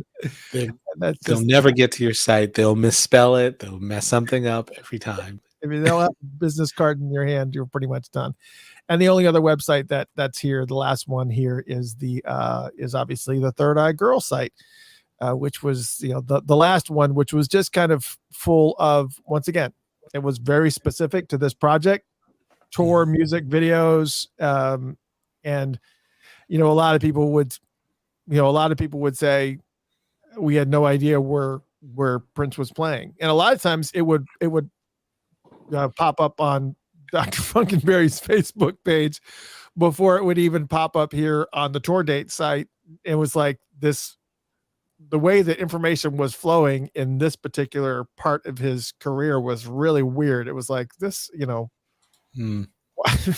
just a weird place for me to have to get information, but yeah, it's just so much here. It's pretty amazing now. Wow. But there's so many other things that you've done too. I wanted to talk about this, and we're going to have a little bit of fun here now, because I wanted to talk about some of your art projects. Not that the website stuff wasn't fun, but I wanted to talk about obviously C-Note. Now, I'm going to ask this, and Sam, you got to stay quiet, because I was reading this on your website and I was just like, oh, are you serious? How did I not know that? All right, Jeff, why was this album called C-Note? You got me. What does C-Note mean? Music. The key of C? Well, yeah, it could be that, right? It could be that. That's an obvious one too.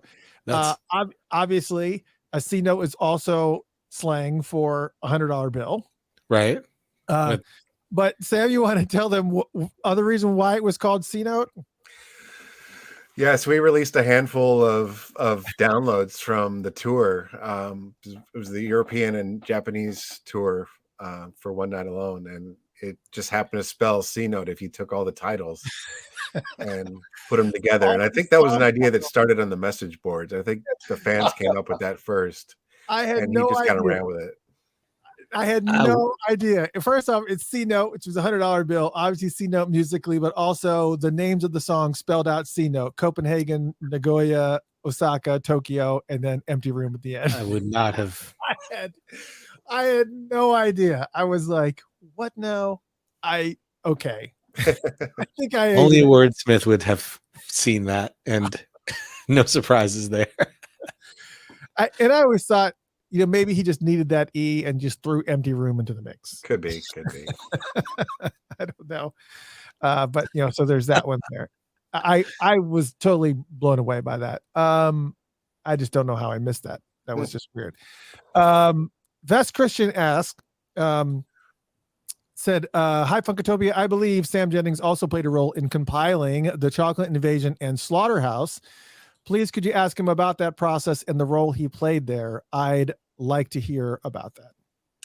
Yeah, absolutely. So Prince had the idea to release, a compilation of music from the music club, and he let me kind of run that project. And I put together the list of songs I thought that it should be, and I thought I put together the order that it should go in. I worked with the engineer to sequence the CD, and he gave me an executive producer credit for it, which was pretty cool. But yeah, it was just piecing the songs together, just kind of figuring out what song would go good with another one, what song should open it, what song should close it. Those kind of things were all definitely what I was thinking about with that. But the idea was that it was going to be released as a CD, but that didn't happen. So we just released it as a downloadable group of material. But again, I would love to one day, release an expanded edition as a physical product and with a book to kind of go with it to talk about the music club. I think that would be really interesting and fun. Do you find it unusual that he approached you to do this? I mean, you were kind of, his website designer, and he must have known about the parties that you were doing, with the music and everything. So he already knew that you were a fan of the music, and he's surrounded by people who obviously are very, very capable of doing that. How did he approach you about that? I mean, you had to feel some sort of way. You're like, oh, okay, yeah, I'll do that all day long.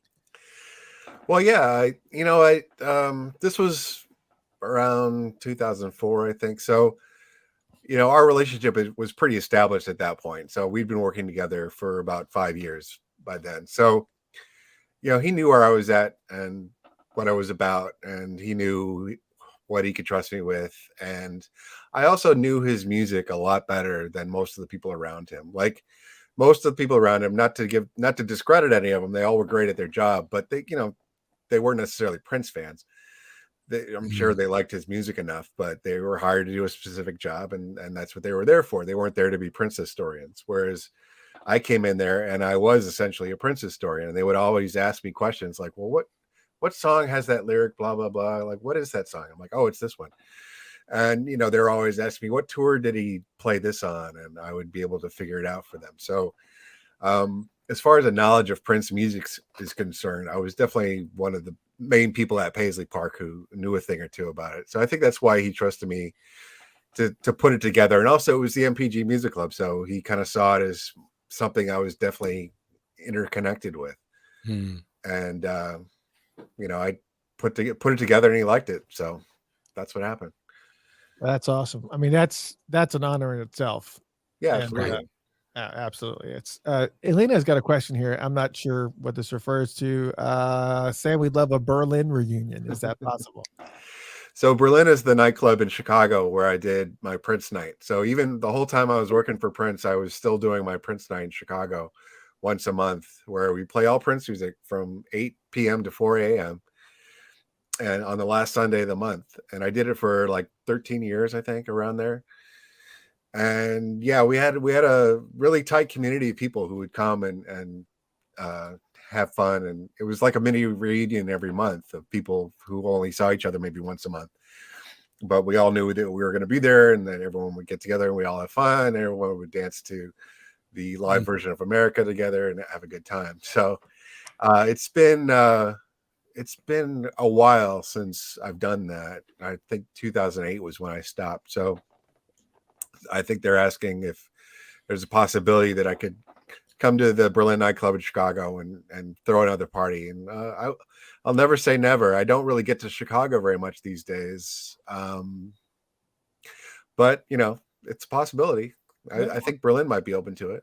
Yeah, let us know. We might have to do road trip. Road trip. For sure. Absolutely. Let's talk about expectations. You designed this album cover? Yes, I did. Here's a question. Now here's a couple other slides here, but I do want to go back to this first one because it was confusing to me because I didn't know that Renato Neto was on this CD. He's actually not. So that was, I included it in my portfolio because it was done at the same time and it was used on the tour as a kind of a backdrop. But no, he's not on there.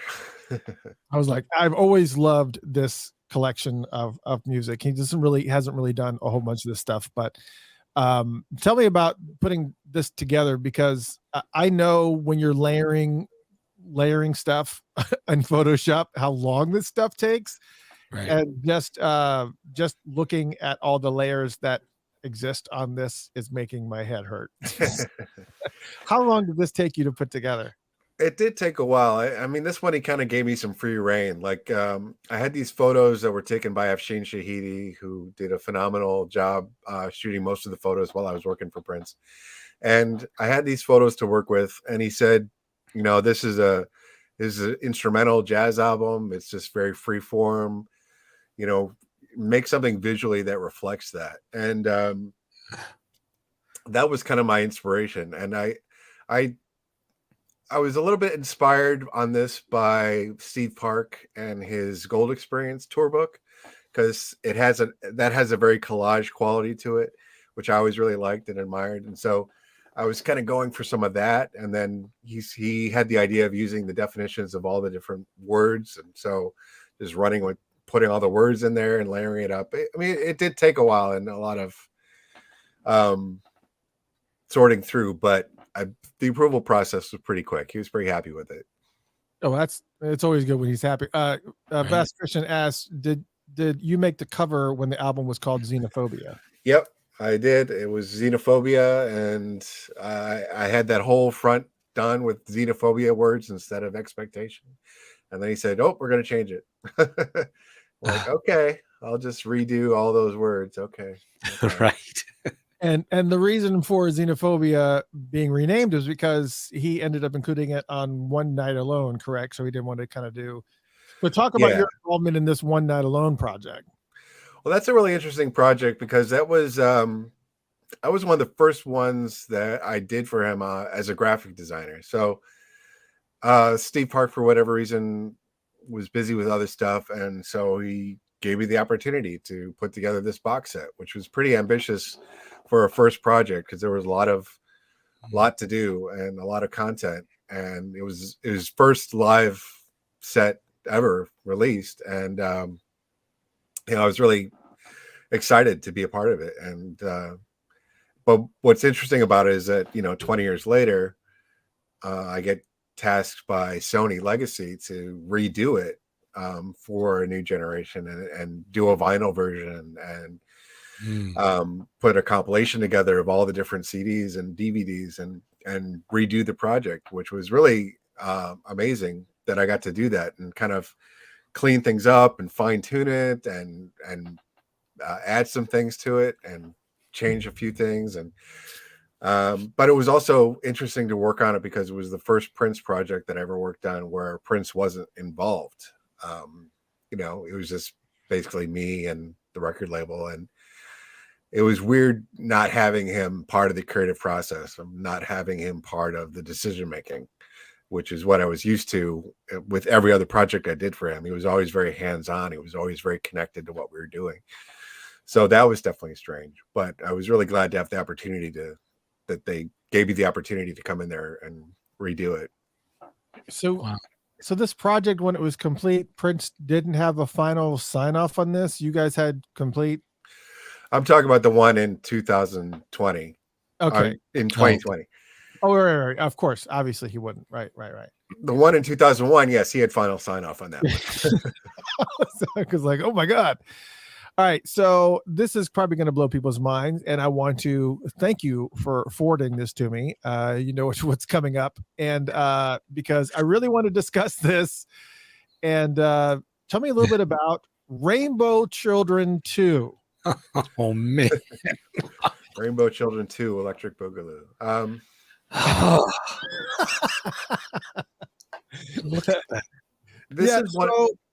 This is an amazing graphic. This is where have I seen this graphic before? Obviously, besides his shirt, there was also a couple other pieces. It was floating out there. I think this image is out there in the world. Well, that image that was on Prince's shirt was done by an illustrator in Canada that he really liked, and he liked it so much that he bought the rights to it, and then he commissioned the same guy to make one for Manuela, who was his wife at the time. So that's who that image is of. That's Manuela. And basically he just came to me and he said, you know, I want to do a cover for Rainbow Children 2. And this is what I want the image to be. And put it together. And that's pretty much all I had. This kind of falls under the category of one of those projects where it never really got out of the idea stage, as far as I'm concerned.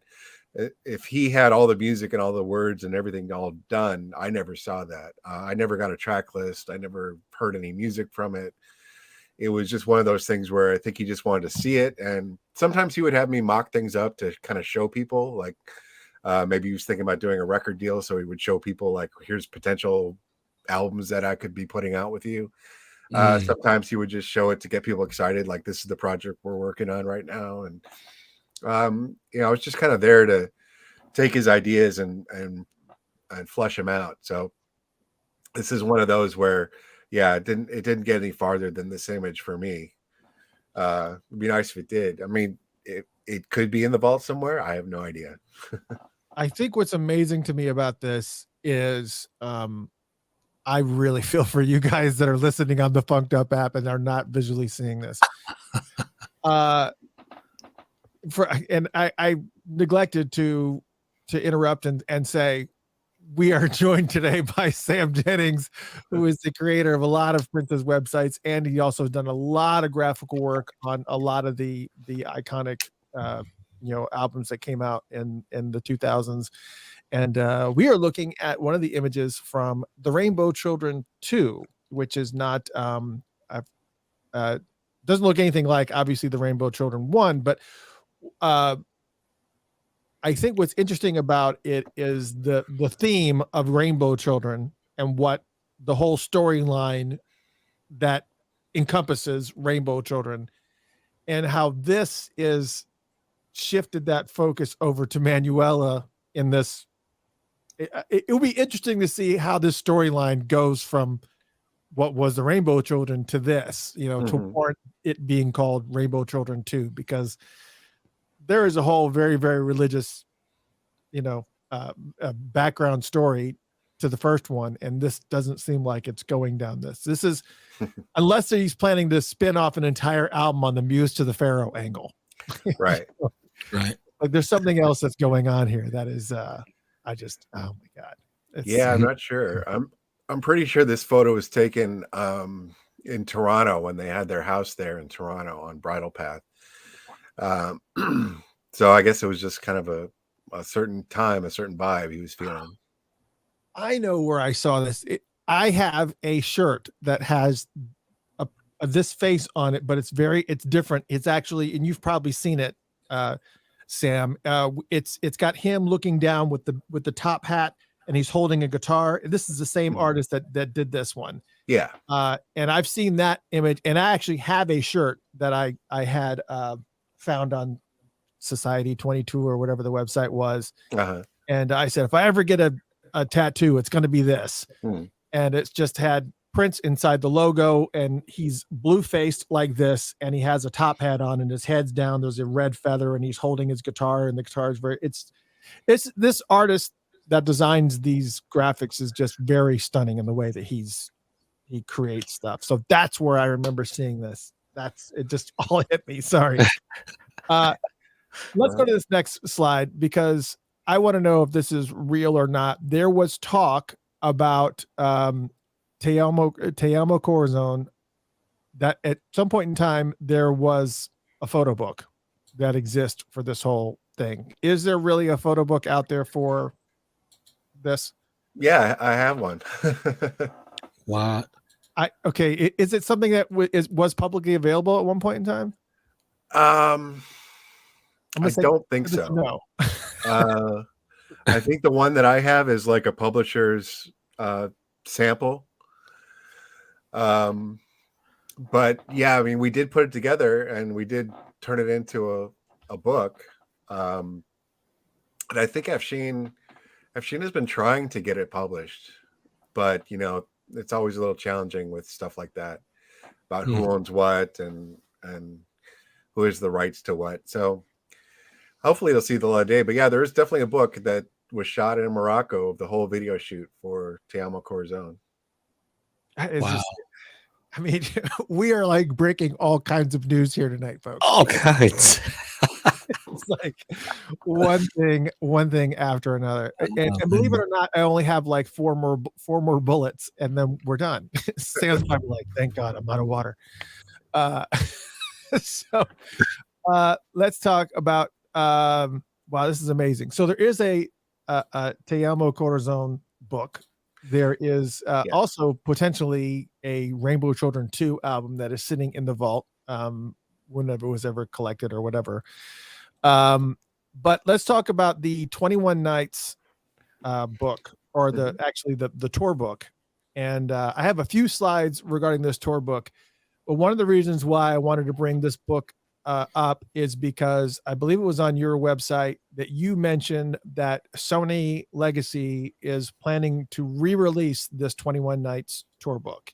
What, they've approached you about it or something to that effect. Is that still something that is in the mix, or it was an update on your site? I think on the very bottom of this on your portfolio, it says update, Sony Legacy is planning to re-release 21 Nights tour book.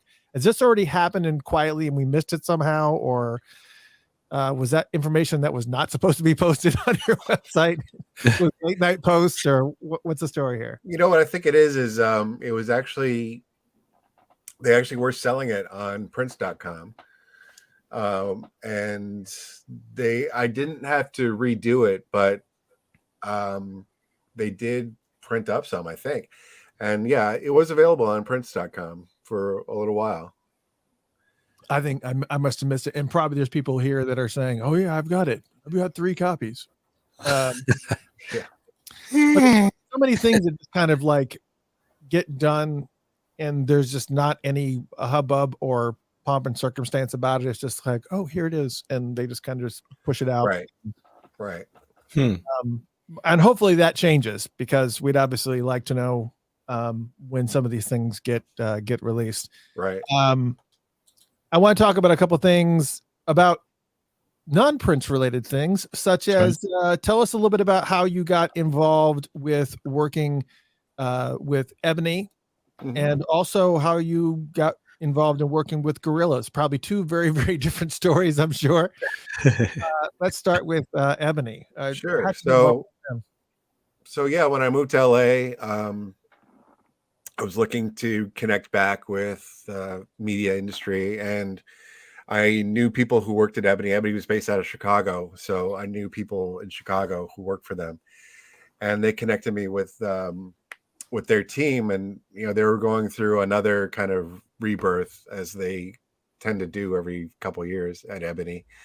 And they wanted to bring me on to do some more web projects, and so I did a lot of like one-off sites with them.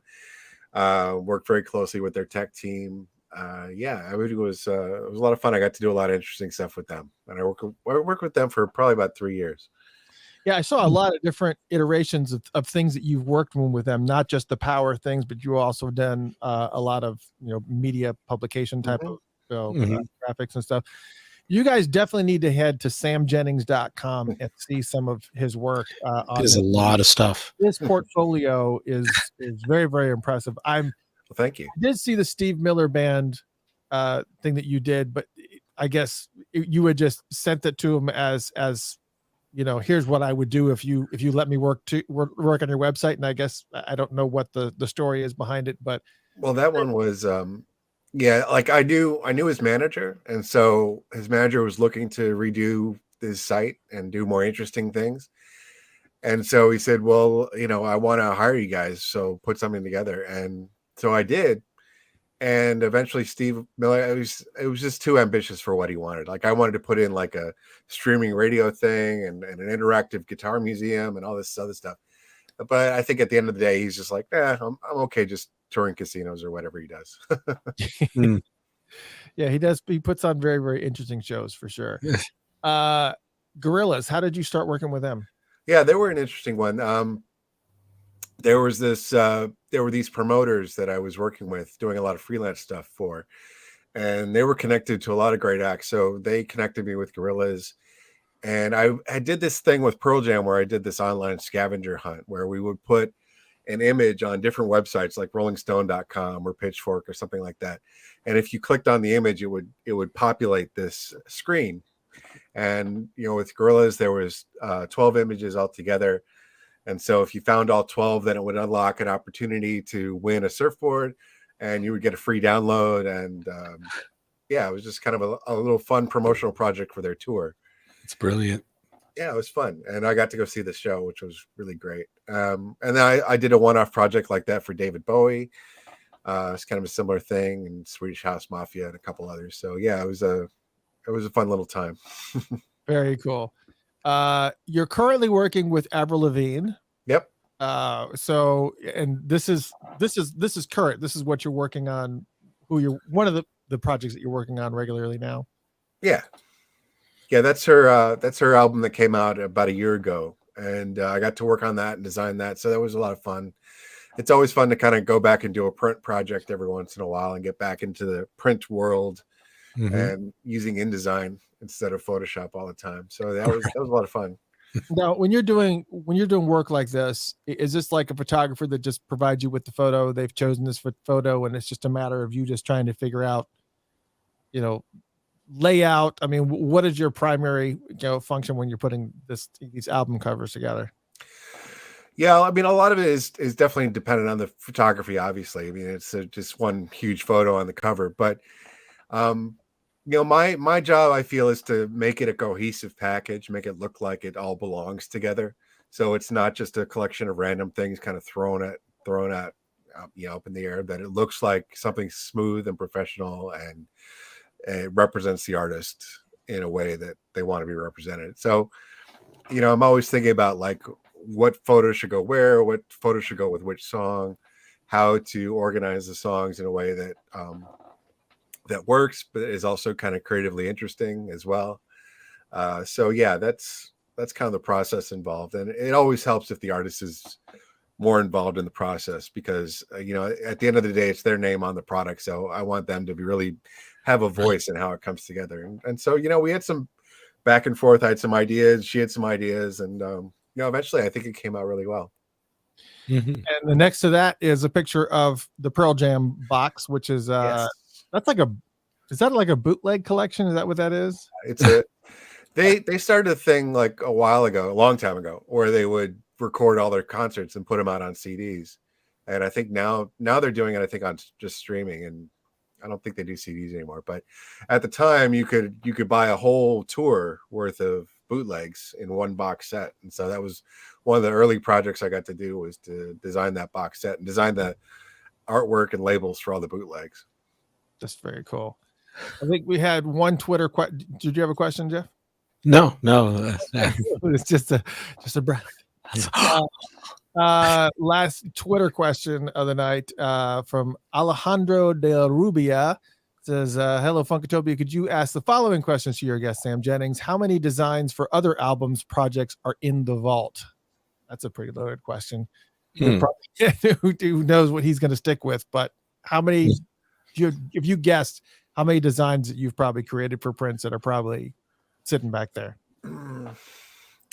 Probably at least 20. Like, it's a pretty sizable amount. Like, for instance, we were talking about that image by the illustrator of Prince's face that was on his shirt.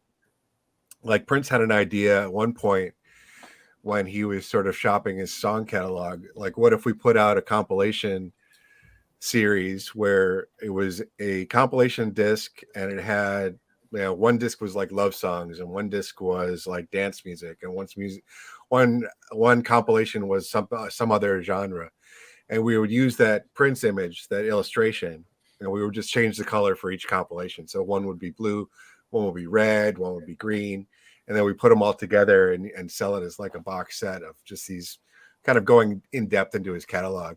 So that's an example of something I worked on that never saw the light of day. Musicology. Wow. There was a DVD that was planned for that, and he filmed LA and Detroit and a few other shows which were floating out there in the world where people can see them. But we were going to release those as actual DVDs, and so I have a whole DVD artwork project put together, ready to go. It could go to press tomorrow if somebody wanted it to. But yeah, for whatever reason, he just couldn't find a deal that made it worth it for him. So that's sitting on the shelf somewhere. So yeah, there's several examples like that. That collection is just because I remember them voting on that at the Celebration 2000. They were voting on, hey, would you guys want that love? Would you a whole CD of love songs, right? Or a whole CD of this, or a whole CD of that. But I don't think it ever came up that those individual CDs were ever thought of to be put into like this multicolor box set of, this is a love song CD, this is a dance song, right? That's sitting back there is just Mm. is just amazing. And the musicology, I think I had heard something like that with the people that were recording the video for the musicology song. They said there was some commentary that I had seen of some people that were behind the scenes that were like, yeah, this is a music video, but there's something more going on here. We don't know what it is. There's something more being recorded. There's a lot more things that are happening that are not being utilized for some reason. We don't know what's happening. Well, yeah, there's a whole 3121 movie thing, which I'm sure you guys have talked about before. Right. It's just and so last question they have, what artist did Prince listen to? Anybody that surprised you? You're like, wow. I mean, I can think of a lot. He loved Kate Bush and some people like that, but was there ever somebody that you liked that you were surprised that he listened to? It was really interesting because like I had an iPod that I would fill up with music and I would bring it to the studio with me and I would just kind of play it in the background. And I tried to pick songs that I kind of thought he'd be into and kind of like. And so there was a lot of times where he'd kind of be singing along or kind of get into something. And it was like, oh, okay. He likes that. Like he really liked when I would play the Sundays. I don't know if you remember them. Yeah, I do.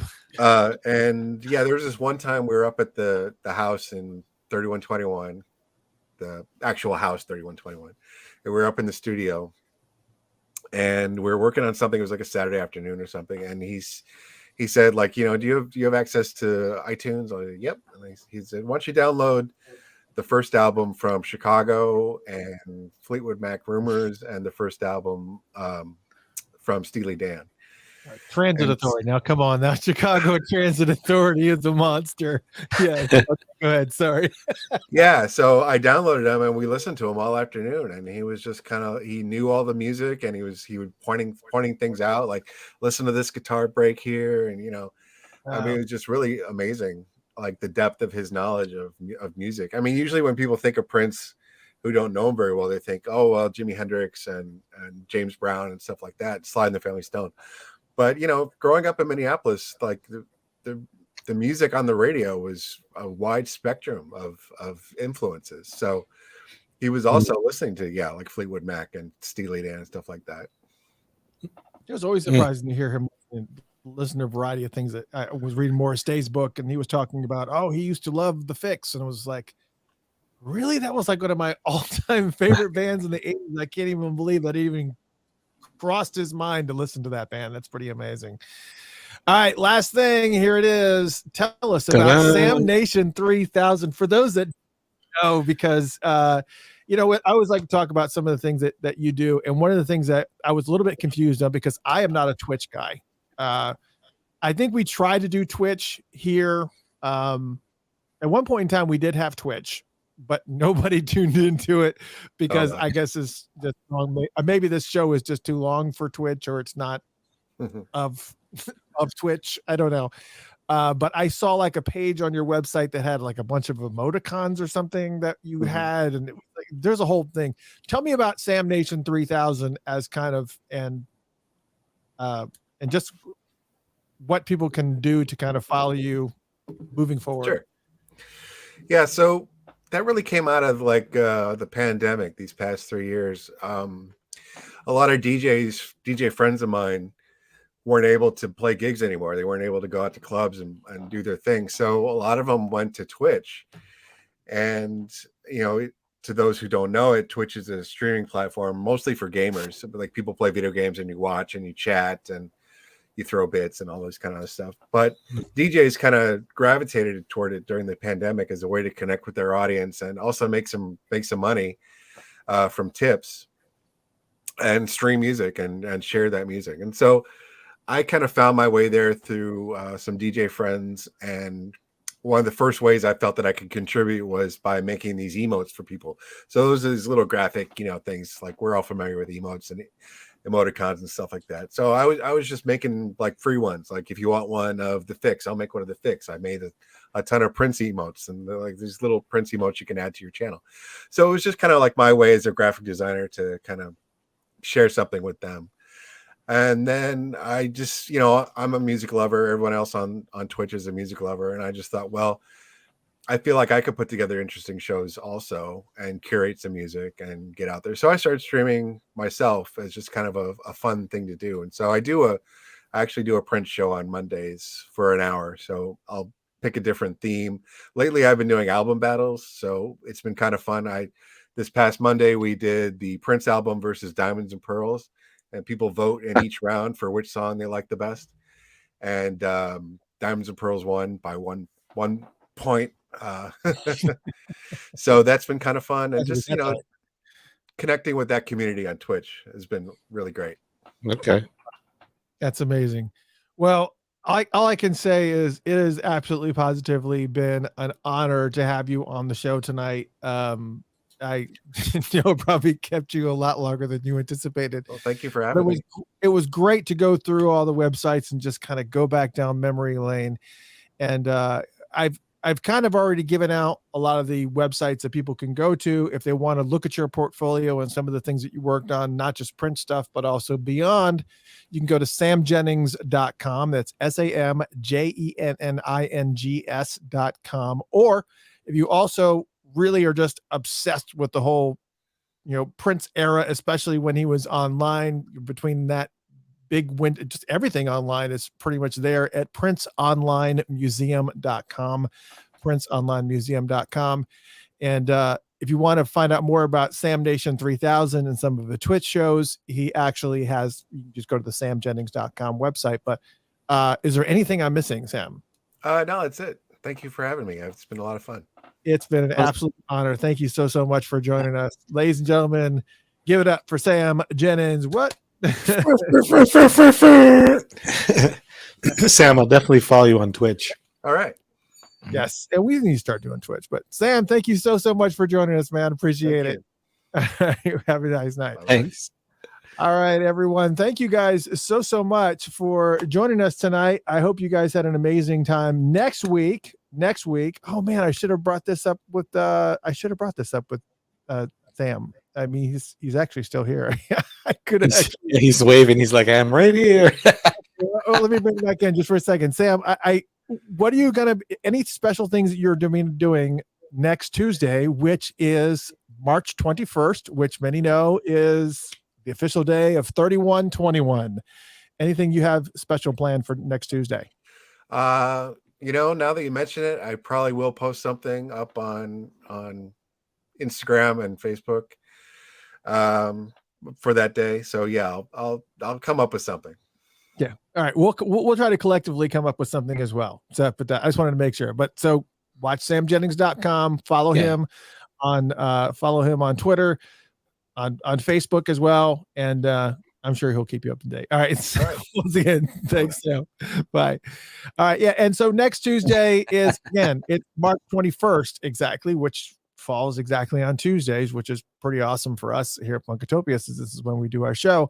I don't know that we will actually do an actual show on Tuesday, because I think I'll do something special on the radio station for 3121, like maybe have a whole entire, because a lot of people don't understand that it's not just 3121 the album.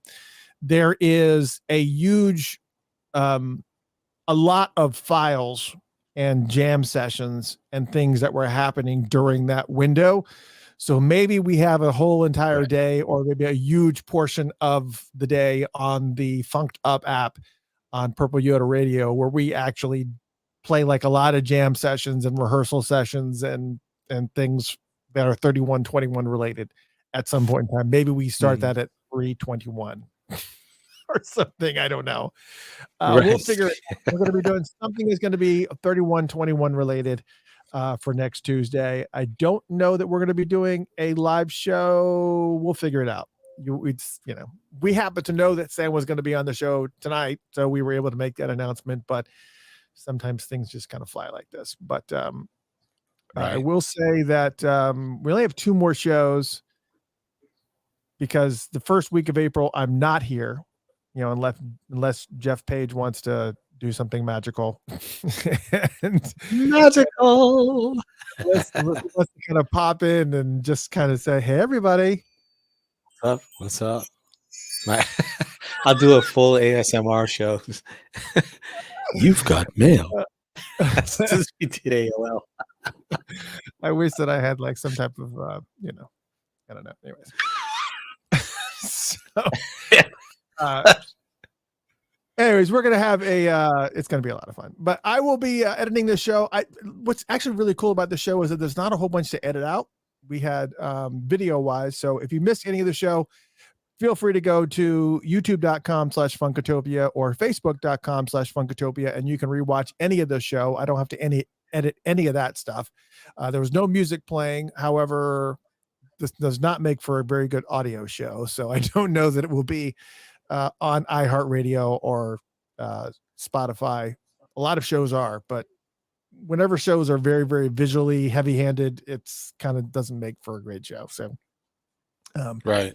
It takes away from it. And I apologize if you guys have been listening on the Funked Up app and you're just like, I was fine.